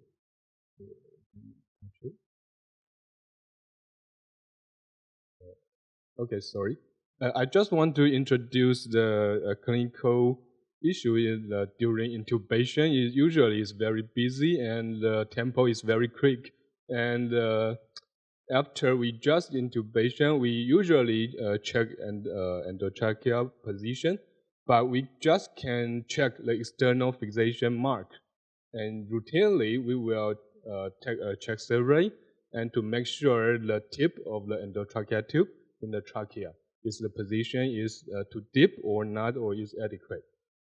But clinically, based some problem, like the doctor is very busy and the X-ray could not be checked real time and maybe delay, or the different doctor maybe have different criteria at the same X-ray. So we want to solve this problem. And another big issue, like the picture, if we just only check the external fixation mark, but when the patient the head movement like this or like nodding, or bending, the inner tip of the tracheal tube will movement, and maybe this is dislodged. So it's a big issue. So some equipment in the market focus on this issue, but we think want to solve this problem and not to use too much source. So we think, okay, we usually take chest X-ray every 2 days in ICU, the patient. So we want to use the chest X-ray to make it more valuable. So we developed this system. So we can see here, the first, we just take the chest X-ray, and then we automatically send this picture into our system. And our model will, okay, this X-ray, and then we are to detect the three objects. Is the carina, or the endotracheal tube, or the trachea tube. Because endotracheal tube and the trachea tube is little different. But this system can distinguish these two tubes. And before this system, some systems have lower accuracy because they mistake the trachea tube as the endotracheal tube. So this system also solves this problem. And then not only to predict the accuracy or the position is good or not, we also send back alarm light, like you can see the next. Here we can set green or yellow or red light and to the, our bedside screen, and the caregiver can very quickly know, oh, maybe this is some problem. And this alarm system is automatic, and initially if the caregiver did not to solve this problem or do not to touch this icon will blinking. So it's make everyone, oh, this problem, we need quickly to contact the doctor or the respiratory therapy care member can quickly deal with this problem. And then usually after we adjust the endotracheal tube, we usually take another chest X-ray again to make sure the endotracheal tube position is good or not. So this is make this a closed system and can continuously to solve this problem and not use too much another source, and can make the usual data for another valuable. So initially we use about 3,500 chest X-ray data to train this model, and we also expand the data set further. Okay, and this is our system. Some characters. First, we use the input is the JPG. It's very uniform and very convenient. And the second, this detection is very rapid and can give the clinical member a quick decision-making support. And the third, we can output a JPG image like we showed in our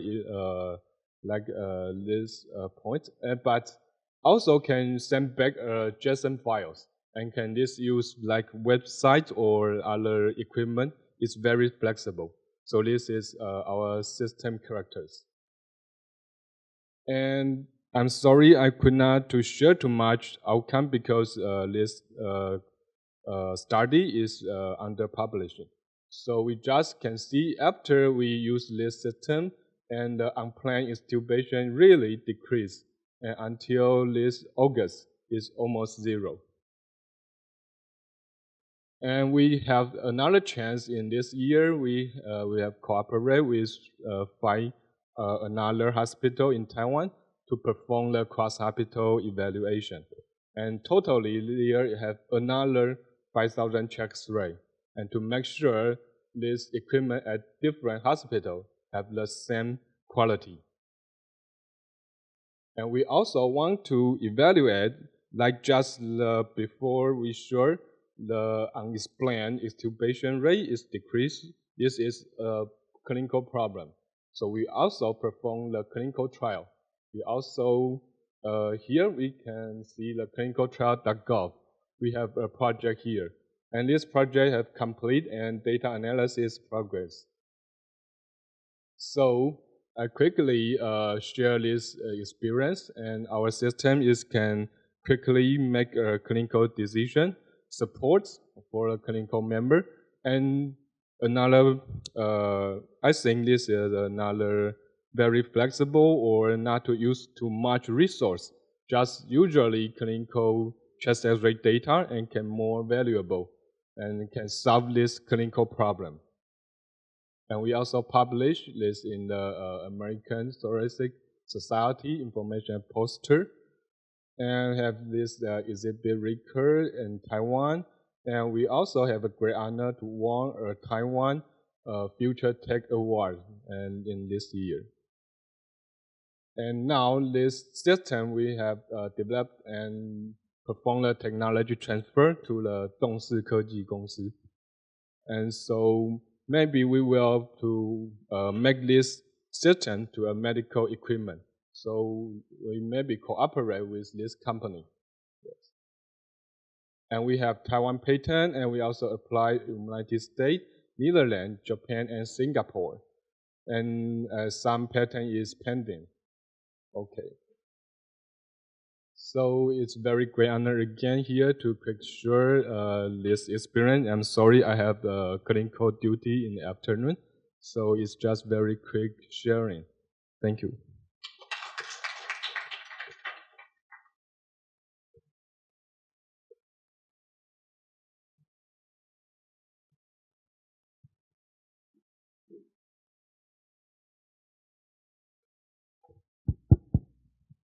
Okay. Next is the before lunch, we had a panel discussion. So, is there any question for the very detailed speaking? Yeah.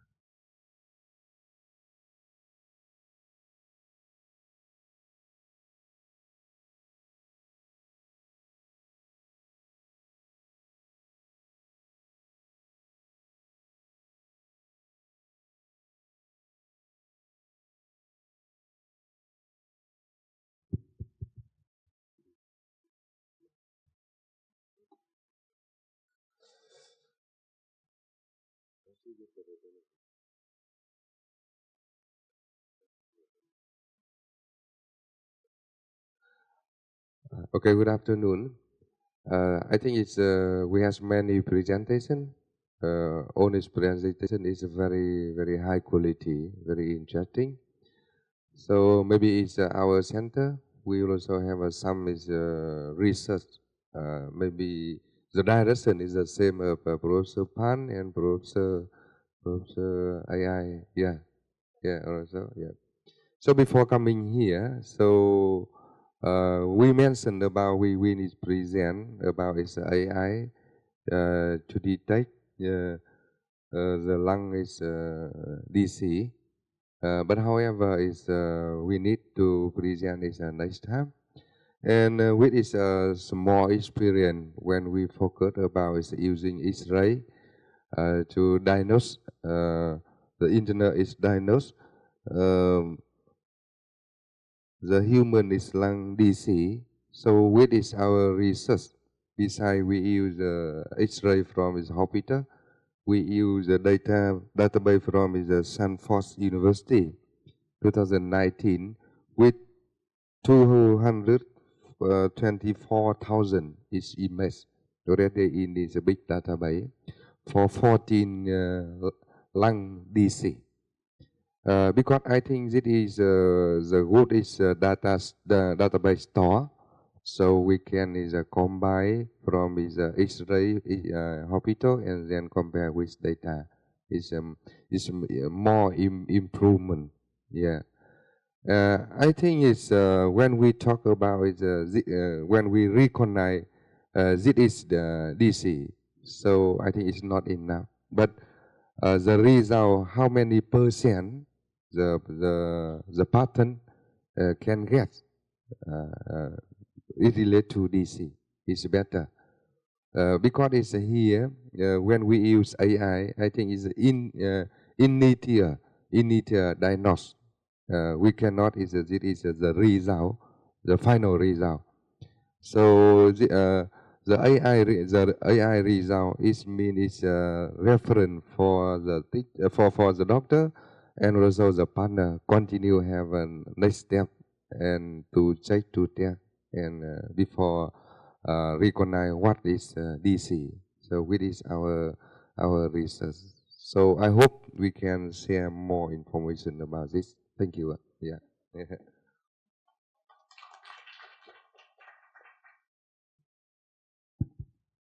Thank you, Professor Hiếu. Dr. Zhang. Okay.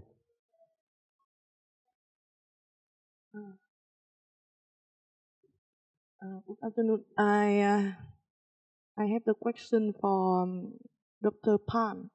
Yeah, Pan. Yeah.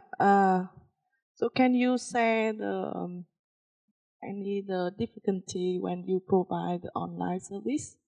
For example, the online connection, because this is the remote area, right?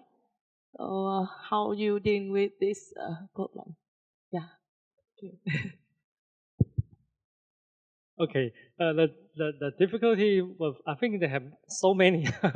The first is about the ability, the digital capacity of not only the elder, but also the caregiver. In rural areas, sometimes the caregiver is elder. So it's difficult to training them to using that. In 10 years ago, in 2017, 2018, actually, 1 week, maybe I have 4 days on a high mountain area or in a remote area to teach them how to using the digital technologies. But after COVID-19 pandemic, I think their capacity increased. So now the government is also asked them to reporting by the digital method. So people are now willing to use the digital technologies. And the second, I think, is about the sustainable model, because it's why we need to create a social enterprise. Because if I'm still in the university, I couldn't run this model, because we are now serve more than thousands of communities. So it's very difficult to support only from the university. So that's why we had to create a company. We have to build out the sustainable business model to them.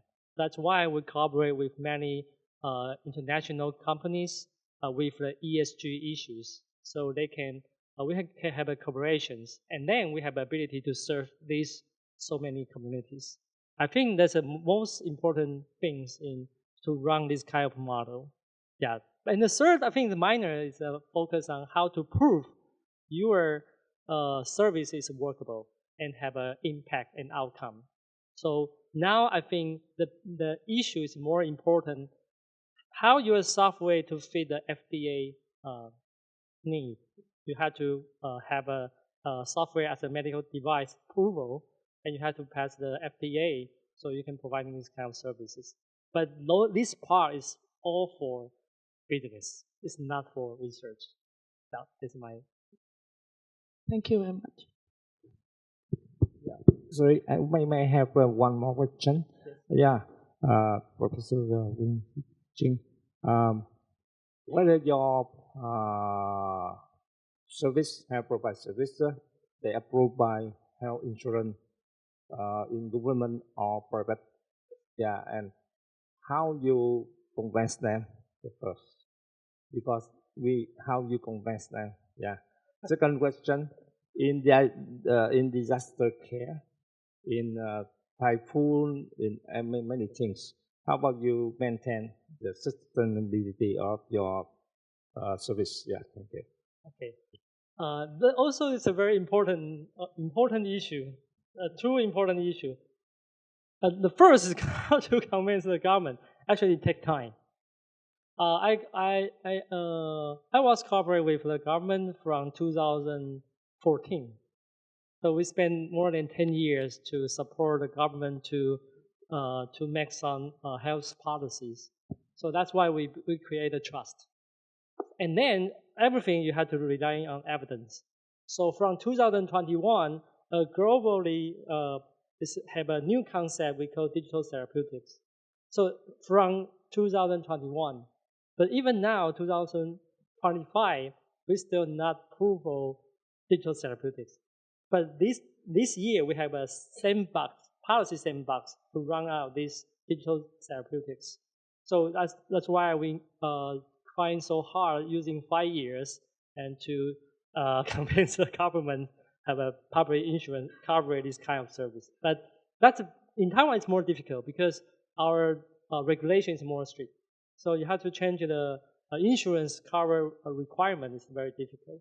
So, and second part, actually, in disaster recovering is the other issues. In Taiwan, our infrastructure is very good. So the ICT technology, our broadband, is quite well. So if they still have internet, still have 5G, so everything can work functionally.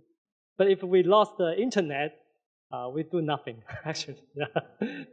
Thank you.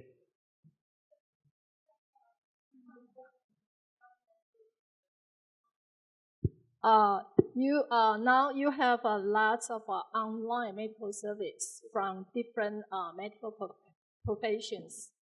Do you think it's necessary to verify those medical service regarding to the medical disputes or issues? 医疗纠纷。That is the most serious thing for those physicians who are using digital services. But now the world is changing. 10 years ago, we are doing in the hospital, the smart hospital. Every physician is rejecting this kind of service. Every doctor tell me, okay, if you are using this AI, your patient dead. Who pay the responsibility? No one used that. But after 10 years now, every hospital is asking me how to digitalize, how to provide services, because our human resources very serious issues in the hospital. So everyone needs to endorse this kind of services to support hospital more efficiency. But we have to focus on one thing. We are not creating a system for expert system. We are creating a system for decision supporting system. So the doctor is still in charge to doing the prescription. It's not, you couldn't let the AI to do that. So you have to classify the boundary. AI can do supporting, but the doctor still need to decide to do the treatment. So that will be more easily to fit the regulations. And I think our regulation is not open to automatically AI diagnosis. It's not allowed. So you will still have a regulation you have to fit. Thank you. Okay. Due to the time limitation, but I think the fourth speaker really gave us a very excellent speech. Like maybe later, I want to ask Professor Lian about the POCT, point of care testing. Yeah, because in Taiwan now there has a policy. We call it a hospital at home. Yeah, so the technology should be input like POCT, very important right now. So not only climate change, social change also. So also really thanks to Mr. Huang mentioned about diaphragmatic degeneration. I think this is an important issue for the because now we are super age society. Yeah, so later on when we have a lunch time, we can discuss each other. And thanks a lot again for your participation. And yeah, time for lunch. Thank you. Thank you, Dim Guo. And this is very inspiring panel discussion. This concludes the symposium, and KMU would like to express its gratitude to all the speakers, moderators, and all the institutions you represent. Thank you so much. So now we are heading to lunch. Thank you very much. So please follow our staff. They will guide you to the meeting room in the 3rd floor, the same place.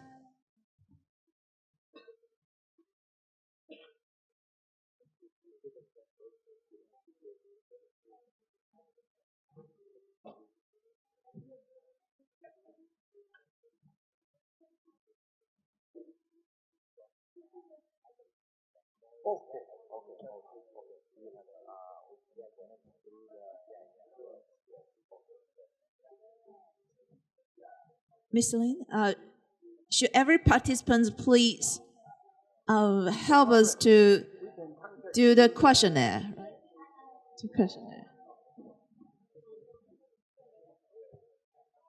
Yeah, there's a satisfaction survey.